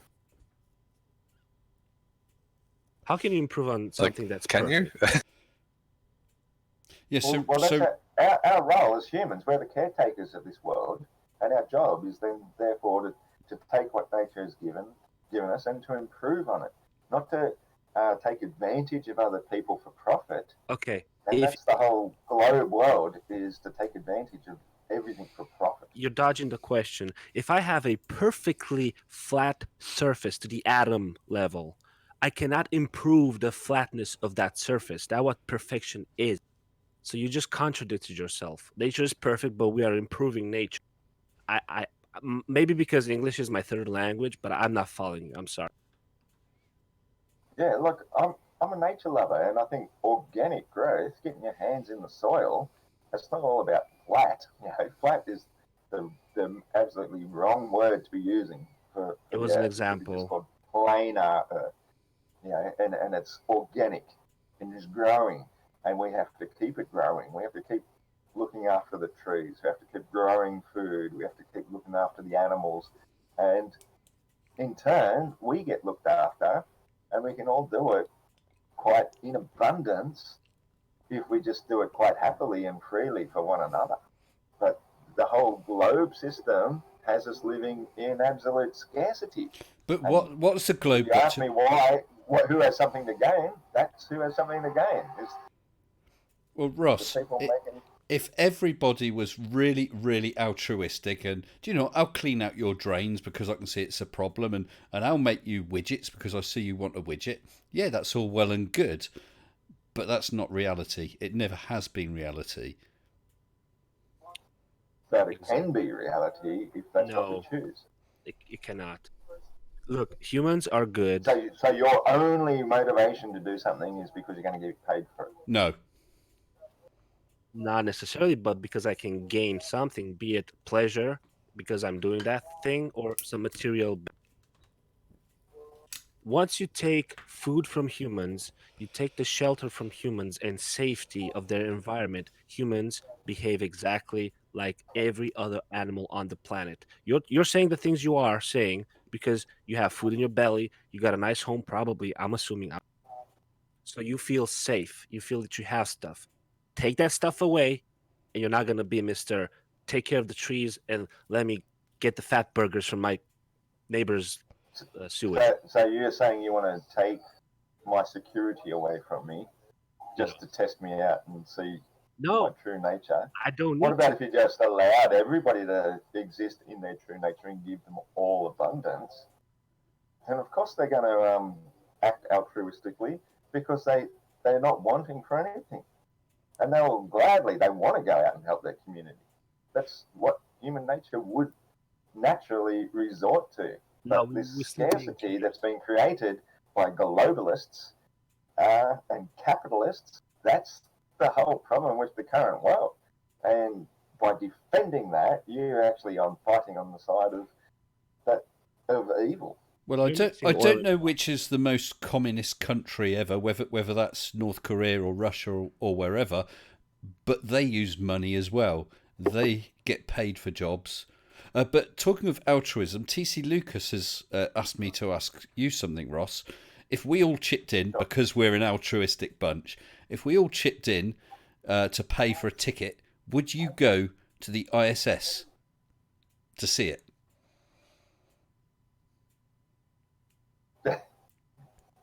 You want me to go to a fun ride and Yes. Yeah, if we said, look, some sort of look, virtual reality machine. you can go up in the next whatever launch, along with a couple of astronauts. You can go up, do a couple of orbits, meet up with the Absolutely. ISS. I'd take a camera with me and I'd film it and I'd turn it around and I'd pan 360 degrees. Okay. Show everything. Okay. Just be sure to open the door There is no curvature of the to Earth. film better. But do you know what I can guarantee would happen, Ross? If we chipped in the money and you did that and you took your camera and you saw the ISS, you went on the ISS, you witnessed it orbit the Earth, you witnessed the Earth in its beauty, you filmed it, took lots of photos, brought it back, made a YouTube video. You know what will happen? All those flat earthers would just turn around and say, "You're a shill. You're a lying shill." They would. No, look, if I did that, Yeah. I would be proud to do that. Yep. And I would be happy to stand up and say, I was wrong. Wow. I'd be most happy to do that. And if they call me a shill, then I'll say, well, F you, because you were wrong. You had a really good idea. You tried your best. You investigated. You looked for evidence. You did a really good job. But now we've proven you wrong. But who is doing that? Why is it up to me to do that? Who else has done that? Which one of those astronauts has ever done that? Well, you name me one who has done excuses, Mr. Ross. But what I want to say, No, Ross, no. Ross, I want to give you credit then that hey, I don't think that all my subscribers, all the viewers clubbing together could afford to do that. But the fact that you're saying that if they did that and you were sent up and you saw it, you would say, hey, I was wrong. Credit for that. If that was the case, yeah. Absolutely. Yeah. Absolutely. No, that's why I became a flat earther, because I've been looking for proof. And I would love to find proof. I used to love my little blue planet that I thought I lived on. It's kind of shocking to find out that it was all a lie. And I'd love to find proof. Okay. Well, that's fair enough, man. That's fair enough. You wouldn't know what proof is if you'd stepped in it in the morning.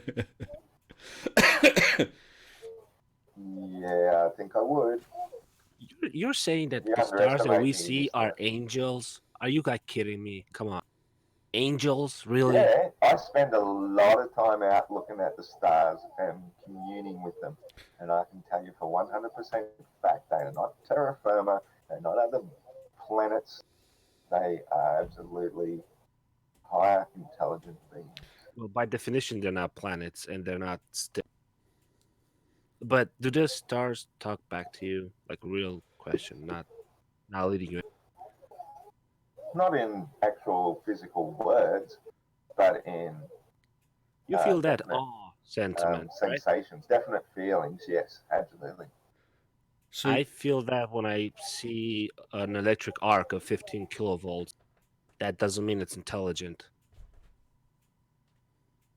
No, but it has a certain energy about it, and the stars have a massive energy about it. And if you tune into them, you will develop a certain level of, knowledge, intellect, something beyond human intelligence that you can't put into words. I would have to say at this point, Ross, this is getting a bit into the...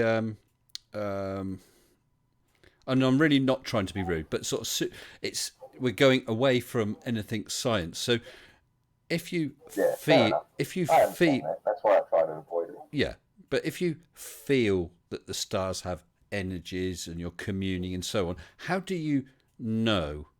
Because let's face it, if you're sat out there, beautiful evening, you're looking at the stars, thinking about them, whatever. Everything is just in your head. I don't mean that as in, you're just making it up, but anything that you believe is the case is just something in your head. It's nothing you can measure. You can't take a photo of it. So how do you judge that you're right about it?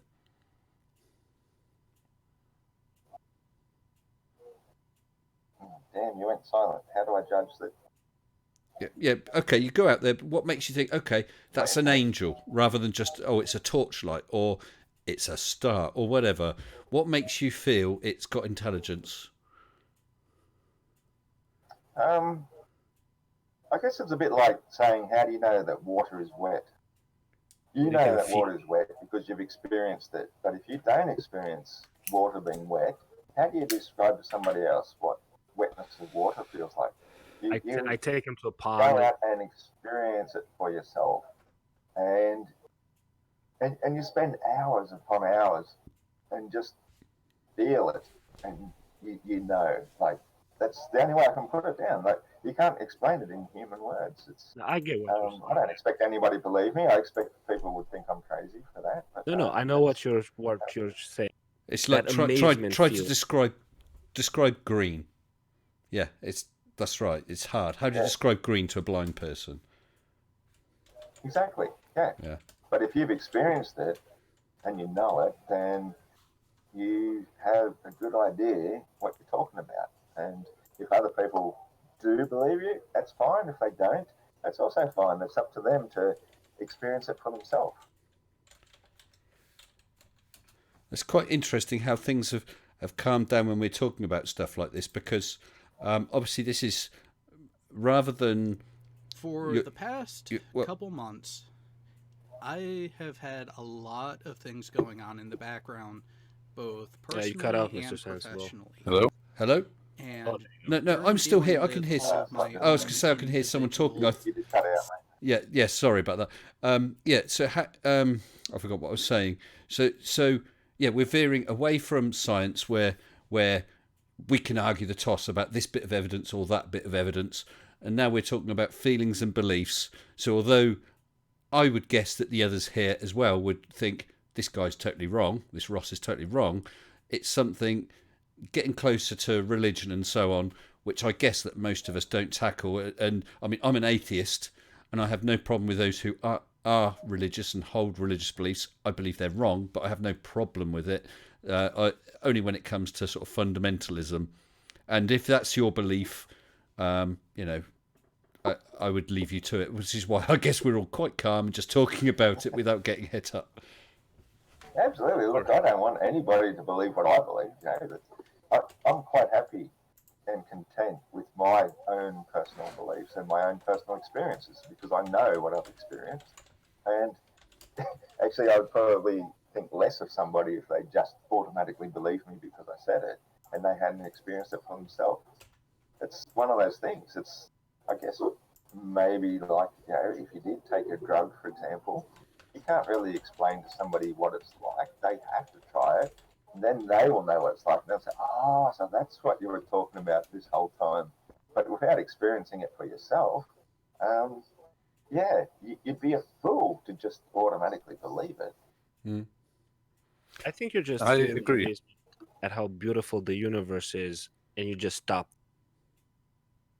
If you want to take it a little further, there was the example of how do you describe green to a person who is blind, and whilst that conceptually is very difficult, a person who's blind could independently verify that something is green. They could have an object and they could ask one person, is this green or is this not green? And they can ask multiple people independently to verify that. And in fact, nowadays we could pretty easily build a machine that can detect the color green, which they could use. So in a way, even if you cannot understand an experience, I mean, I agree what you say with regards to primary experience. If you don't have that, using sort of scientific processes, you can understand things that you have no experience of and independently verify them.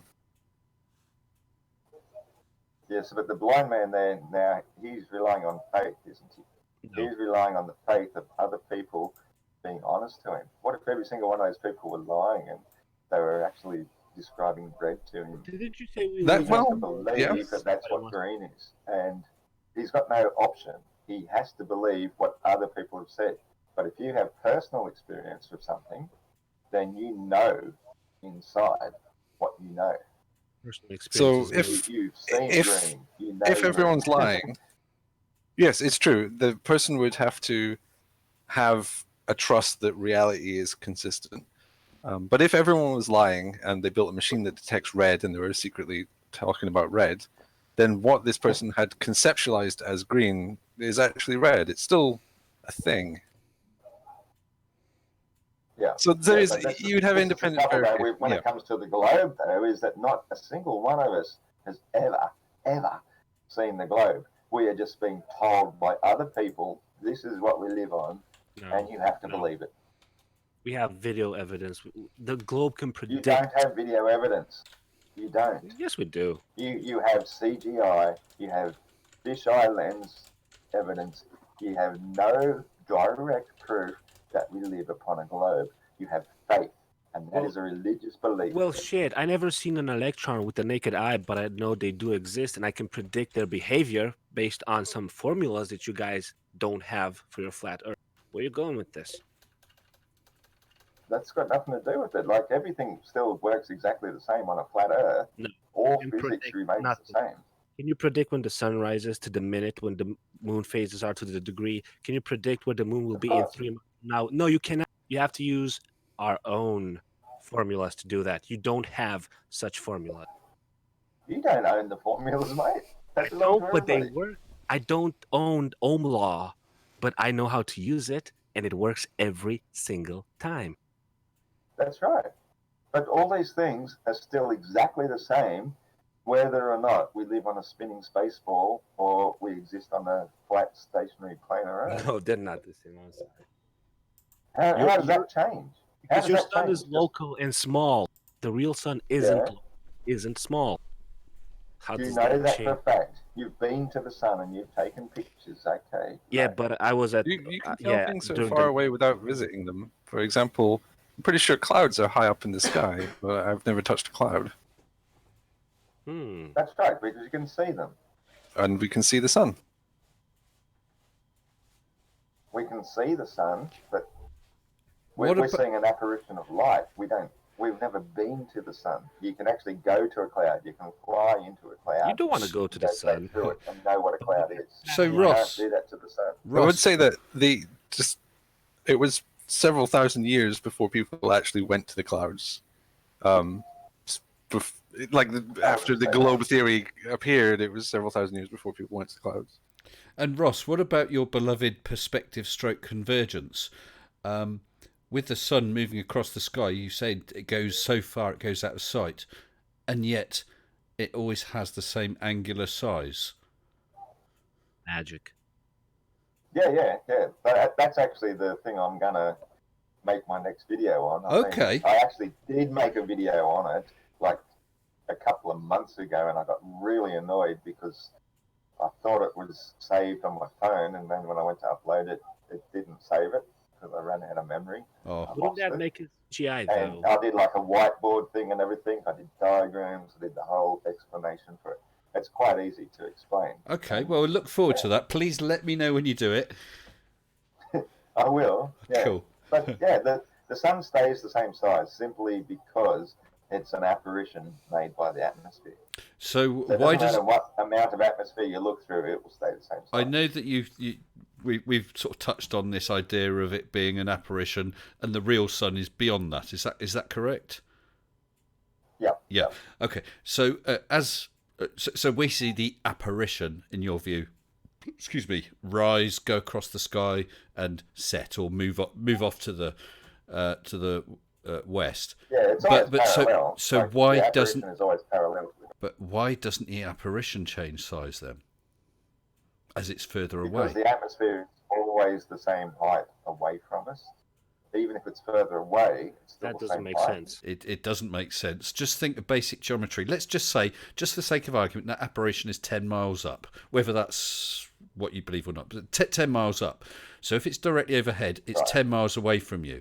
If it's right over towards the horizon or the edge because it's about to set, it's now, I don't know, let's say 50 miles away and 10 miles up. But the diagonal line between the two is a lot longer. It's no longer...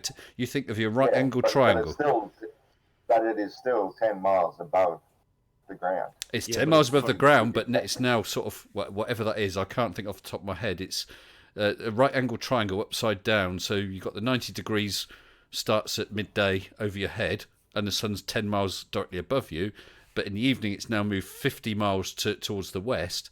So you've got is it the hypotenuse? I'm a bit crap at maths, but the hypotenuse, I think, is a lot more than the 10 miles. So why does it It's a still little bit appear? like those sails of that sailboat, the bottom is obscured, but the sails themselves aren't. So the sun is sort of like that in a sense, is that it's So the sun is a still boat. going to be the same size regardless of how far away it is from you Okay, personally, but those say because the apparition is made at the same height above the atmosphere, even though it appears But- lower or higher. okay, but those sails are. I mean, it's zoomed in with a camera, but if you looked at it with the eyes, you could barely see it because they're so small. That camera is zoomed in to show those True, sails. true. Okay, but the sun then being so much higher, when it gets obscured, it hasn't really gone enough distance to make a significant difference to its size. And you know Maybe why? because Because it's- percentage-wise, because it's 93 million miles away, mate. Exactly. Oh no, yeah, it not is, global Ross.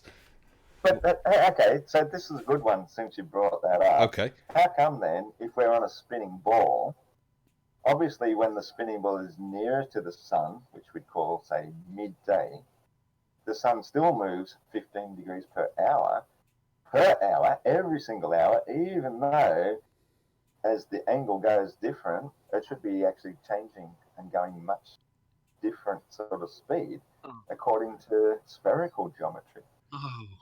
Can you? What was that question? I think what you so I think what you're saying. I'll Imagine have what. to do some graphics for you. To Yeah, show I that, think but I got. Yeah. I think I got what you're saying, Ross. So if you were, let's say, on the equator, midday, that sun's directly overhead, yeah, and so between then and I'll one, just say wherever you are, it's Okay. overhead.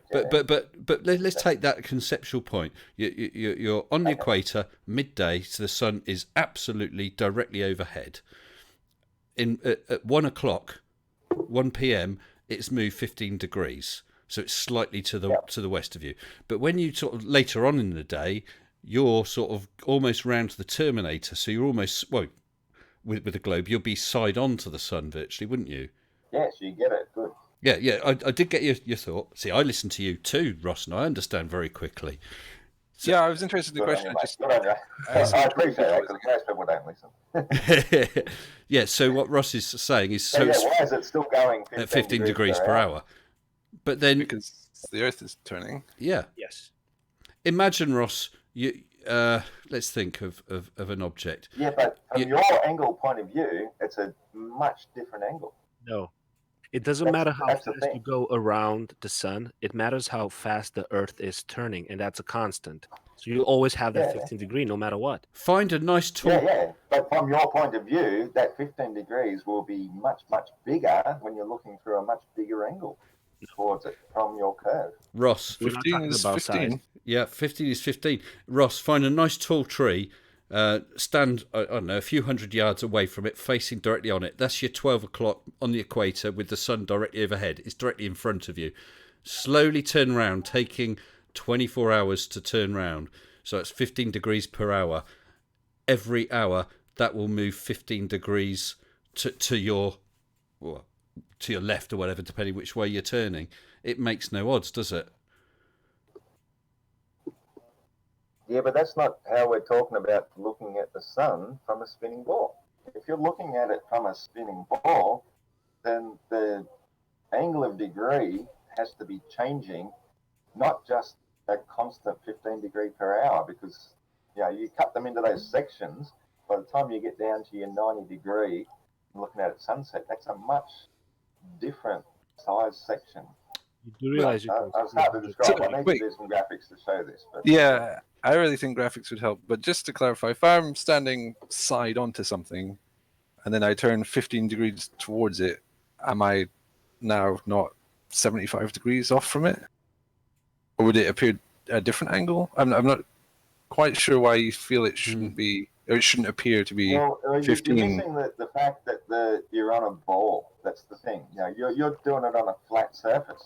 doesn't matter. All these things that you were talking about are done from a flat surface. No, we're talking You're about doing vectors flat here. Earth talking, but I'm talking about from a globe that's got like a 4,000-mile diameter.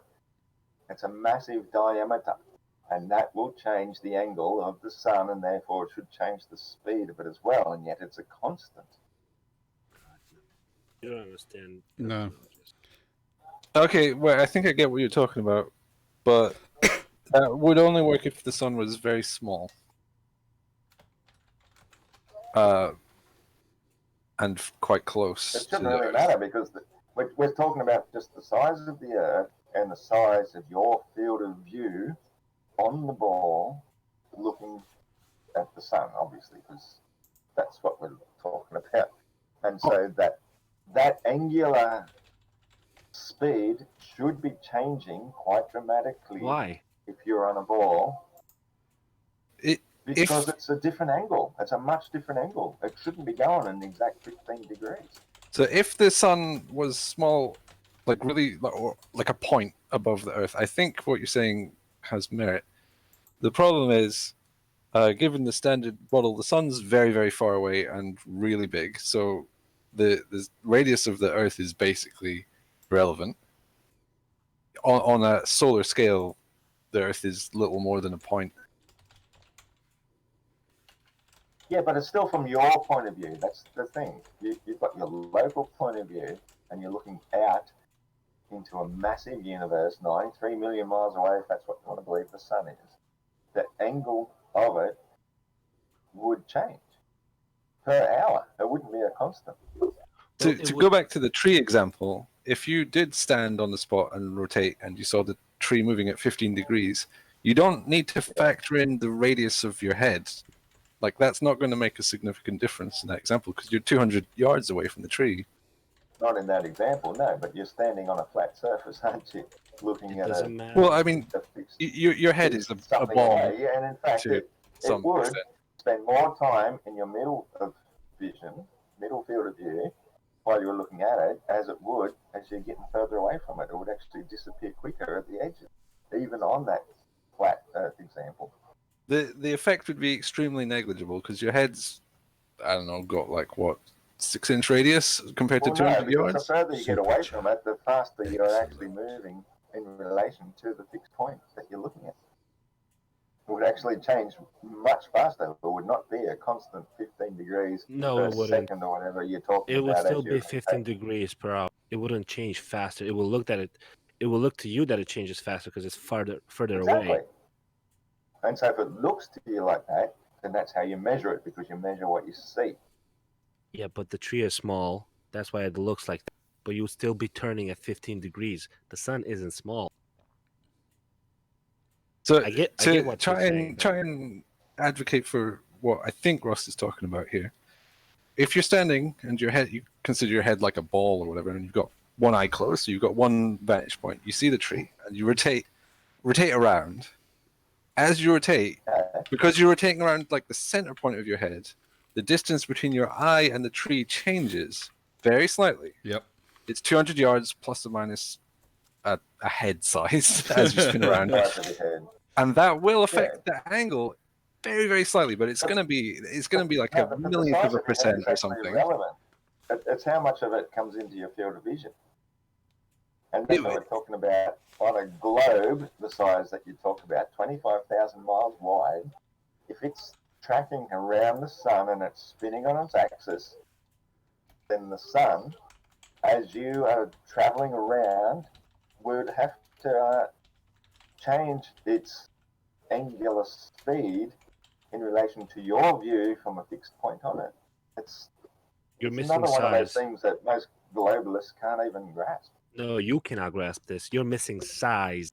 That's the problem. I think it will depend on the size of the thing you're on, or in the rotating your head example, the size of your head. Like whether it's 25,000 miles or you want to call it even bigger if you No, prefer. it does. It still matters, because if you're on a circle spinning, viewing something in the distance, and as you spin at a constant speed, that thing in the distance will appear to be much slower when it's right above you in the field of view, and it will be going faster and faster either side of that because of your angle of view.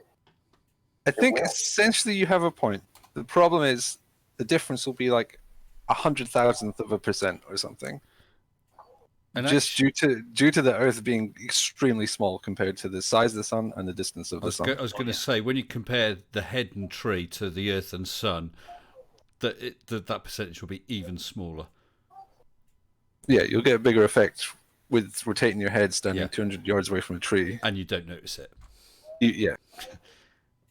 Okay, so it's not really a point. So, but it is one of these points that I often find Glober's arguing, saying, why is it going a constant 15 degrees per hour when technically it show me shouldn't one be? big on the Ask, globe. Ask Bob Nudell. Thanks, No, Bob. hang on. The reason why it's a constant 15 degrees per hour is there's acceleration or deceleration. Oh, is that you, AT2? I missed that. I can hardly hear you. I should have to turn my volume up. Yeah, actually, what's interesting, Ross, is you're a lot less distorted than you were earlier on. Okay, cool. Yeah. I'll turn it up a little bit. Yeah. So AT2, do you want to repeat what you were just saying to Ross? Yeah, the reason why the 15 degrees per hour doesn't change is because there's no acceleration or deceleration of the motion of the sun from our vantage point. Yeah, but Are you that's saying it's a meaningless. constant? It's the Earth itself that is spinning, not Constantly, the yeah. sun. In this particular instance, we're talking about being on a Yeah. ball. Like if you're on a merry-go-round and you see your parent on the side of the standing still, as you see them, as you're closest to them, they will appear to be much slower than as you're going away from them. Not to scale. And that's Yeah. how it would be working. Yeah, that except, example, That's how it would yes. be working. hang on, except Just the to put it sun, into, except the sun.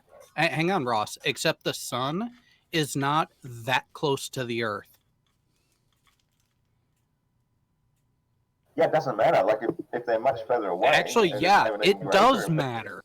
It would have a greater effect. If your parent was standing like No. across the field when you're on the merry-go-round, when you see them in the middle, you will see them for much longer, much slower, and then as you're going away, they will speed up much faster. That So, doesn't make sense. It actually debunks your globe belief. No. Your misunderstandings does not debunk it.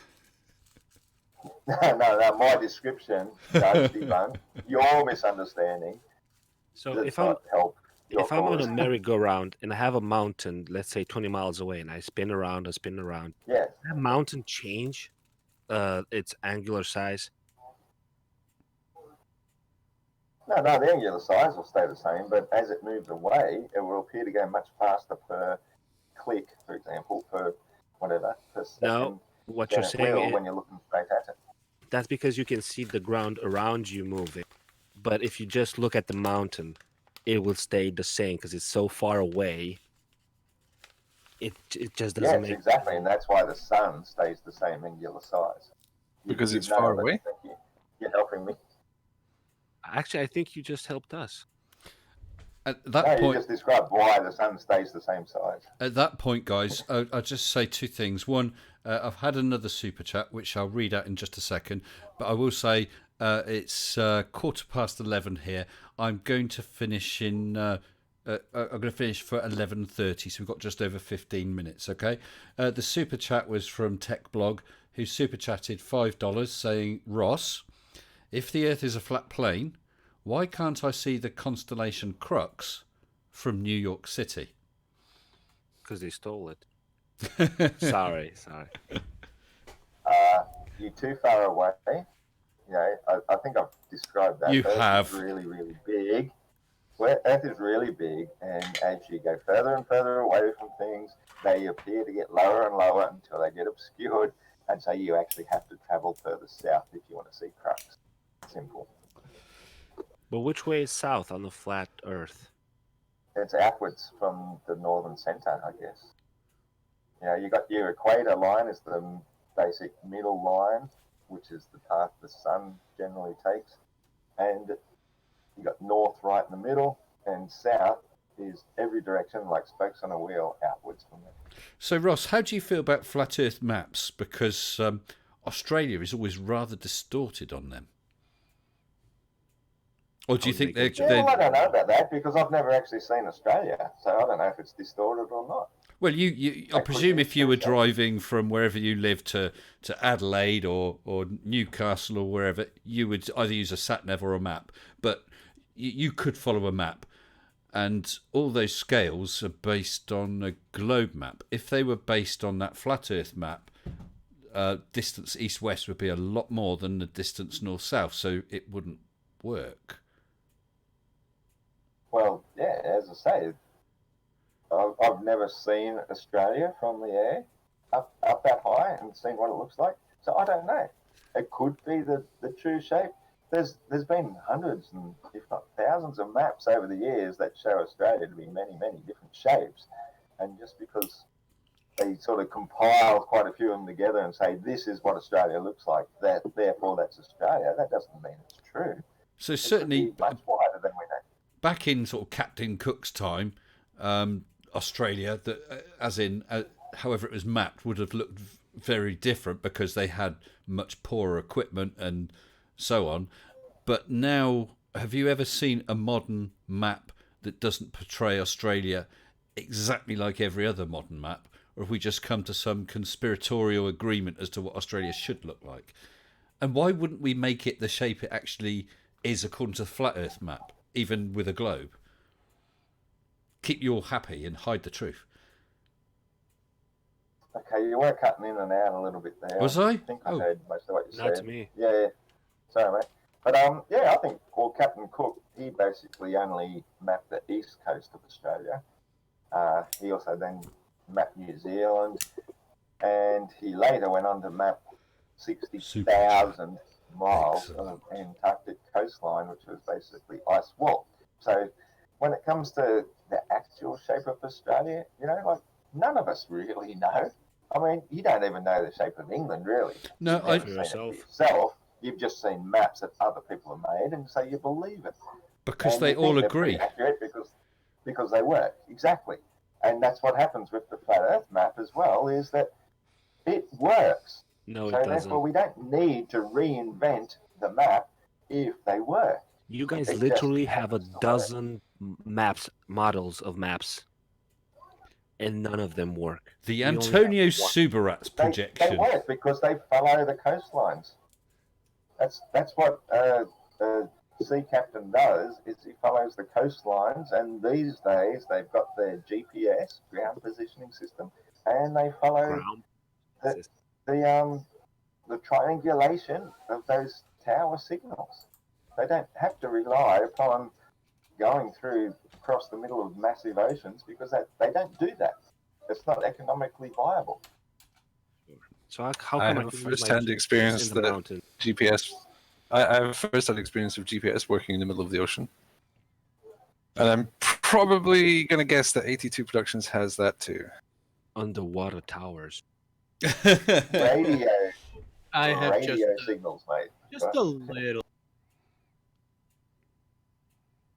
So what was that about radio signals? Radio, you get 2 radio towers and 1 object to detect. There's You your need 3 triangulation. points. Pretty simple. Try. How many The points point do you is need the for point. triangulation? You need the recipient and you need 2 towers. Recipient doesn't know where Really? they are. Only 2? That's 3. That's 3. Excellent. You need only 2 towers for triangulation? Yep. And the origin point. How many angles does a triangle has? It has the recipient and it has the other 2 points. That's 3. My dinky GPS in the car can actually send signal through buildings at these towers, so it can communicate Through with them. buildings. Well, I've just had I think it's just been programmed to second guess how to do that. I've just had 2 super chats both from John Rapp. He super chatted $2 Australian, saying "Rise straight up, you get further away." Geometry. And then he super chatted shortly after, "Further from an object at the horizon." That is. So I think that's harking back to what we were talking about earlier on about the height of the sun and so on. But yeah, Ross, you're talking about triangulation needing 2 towers. Those 2 towers know where they are. You don't know where you are. That's the whole point. You don't know right. where. And that's why they pick up the signal from the thing that's traveling, and that's how it triangulates. But you don't broadcast a signal with GPS. If you use radio, you have a radio mast and you have 2 others. You can trilaterate your position. You said a GPS second guesses. No, a GPS that second guesses the streets is called a car passenger. It's called my missus. Problem I've with had a GPS like that, and it's terrible. Like they tell me I'm on the old highway when I'm actually on the new one, and Well, it doesn't work very well. Well, pay It for tells the me I'm going updated map. 210 kilometers an hour, and then I'm going 80 kilometers an hour, and I'm just sitting on 110. Stop They buying do cheap that. Chinese. They mess up. My TomTom works perfectly. Yeah, Well, shout this out is for in Tom. Australia, where the new maps hadn't been updated yet because of the new highway, and they've basically all been mapped out by Google Maps, and therefore, if they haven't updated to the new standards, they will be out. But You just gave yourself when an it comes answer. to See? Okay, when so it comes to Ross, the can you take a quick peek in the general chat for me? Sure. I just went into GeoGebra and just did a very simple 2-tower attempt at triangulation. Tell You're me, very which lopsided. intersecting point are you actually at? Sorry, I spoke over you. Which intersection point am I what? So I put 2 circles with a center point. The center point of each circle are the 2 towers you were saying. That is all that is required for triangulation. Okay. Which of the intersections are you actually located at?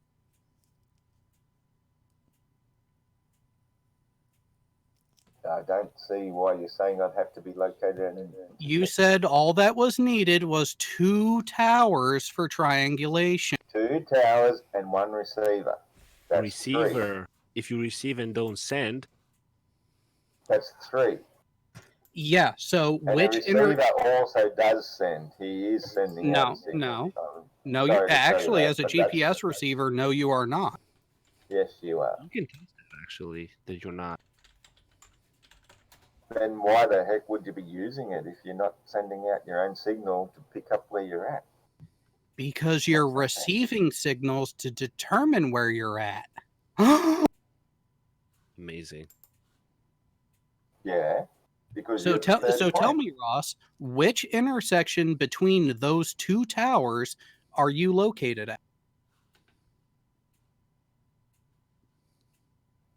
If they're the 2 towers, wherever your location is, picking up the time and distance between those 2 receivers will tell you where you're at. The time and distance from each receiver is demonstrated by the circle around the dot in the middle. So No, you are either at one of 2 points. It's not telling you that at all. You're at one of those points, so you would be at that bottom intersection or the top intersection. Yes, which one?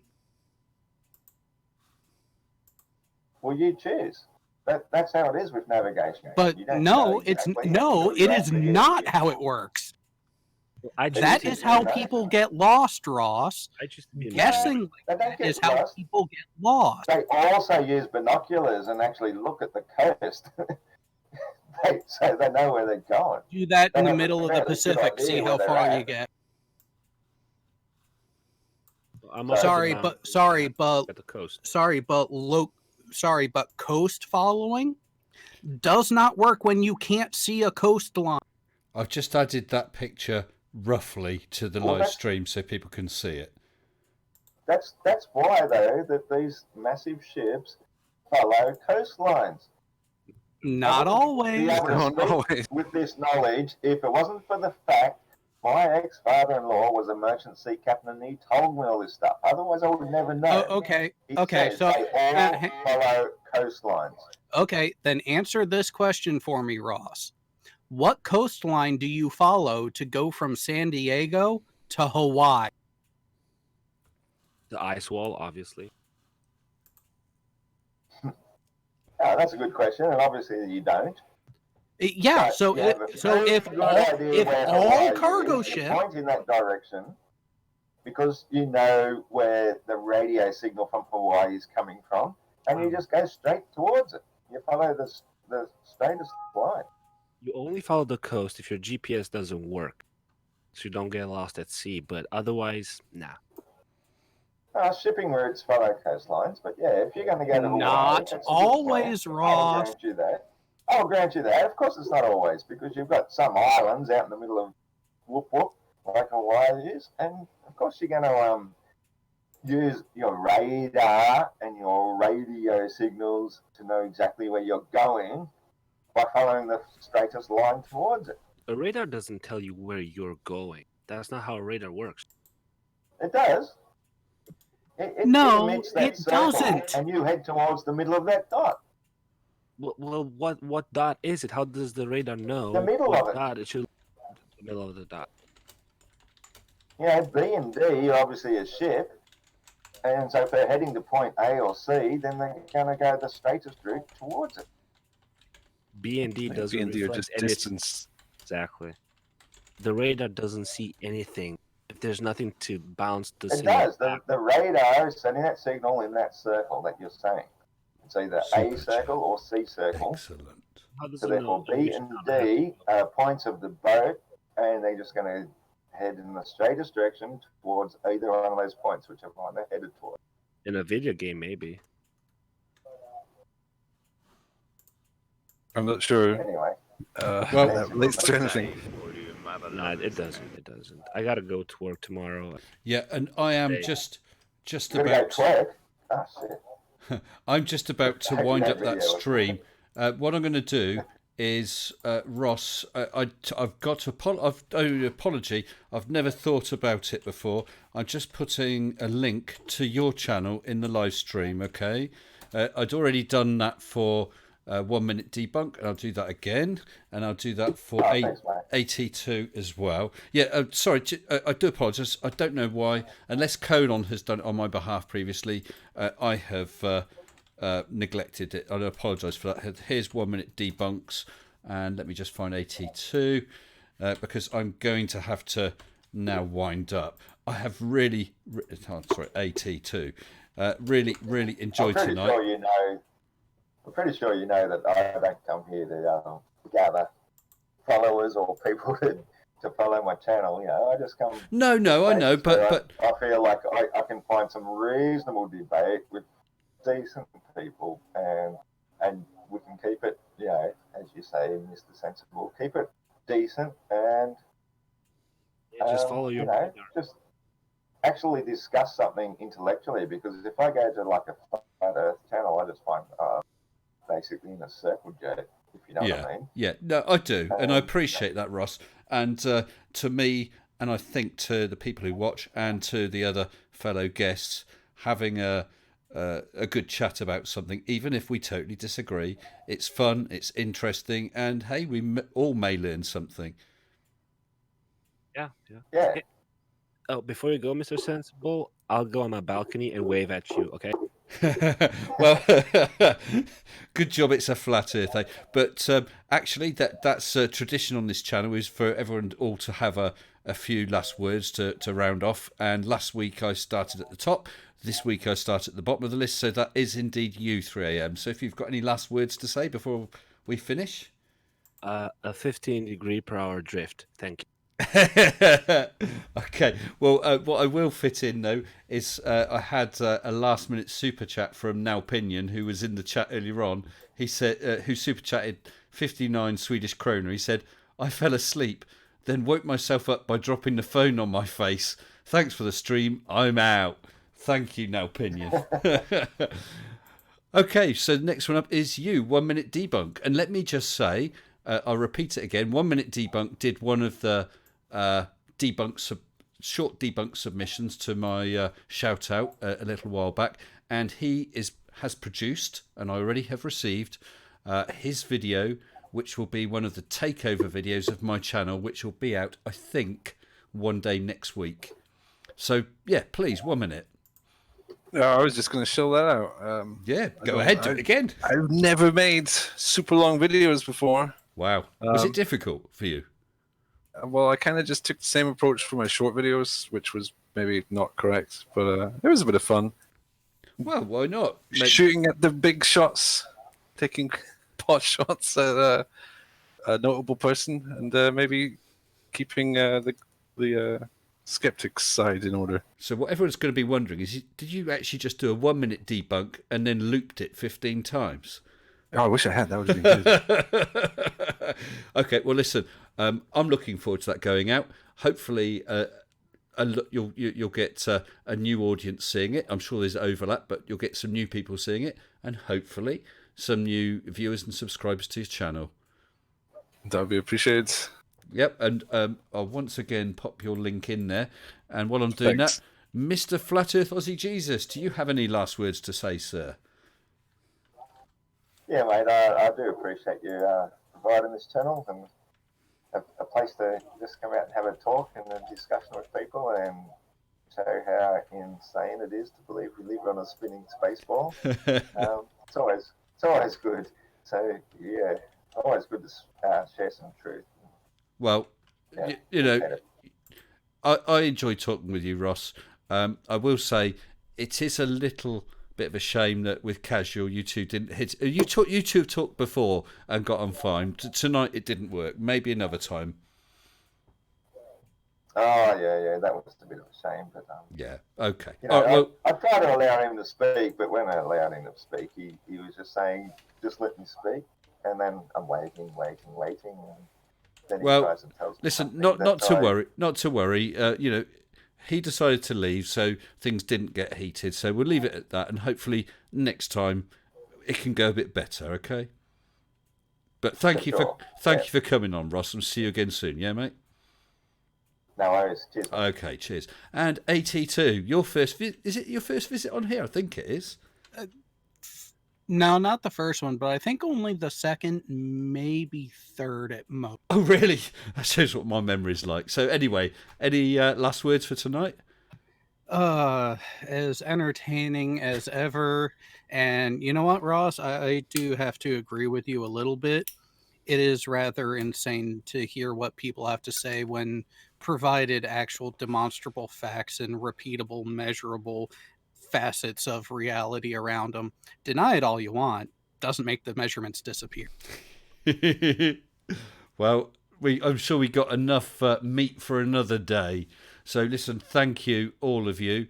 I can't. Well, obviously, Casual was in and out earlier. I can't remember if anyone else has been and gone. I don't think they have. So tonight, thank you, AT2, Flat Earth Aussie Jesus, 1 Minute Debunk, and 3am Paranormale e Horror. Thank you all for viewing. I really, really appreciate it. I've got another video coming out tomorrow, and then a channel takeover on Friday, and Saturday is when I've got everything switched around because I'm doing that Sleeping Warrior one. So I won't actually see you live until sometime next week. I'm not sure when. That'll be after this wedding. Right now things are still up in the air, but I look forward to seeing you all again soon. Take care of yourselves and stay sensible. And let me transition you to the outro. Good night. Hey guys.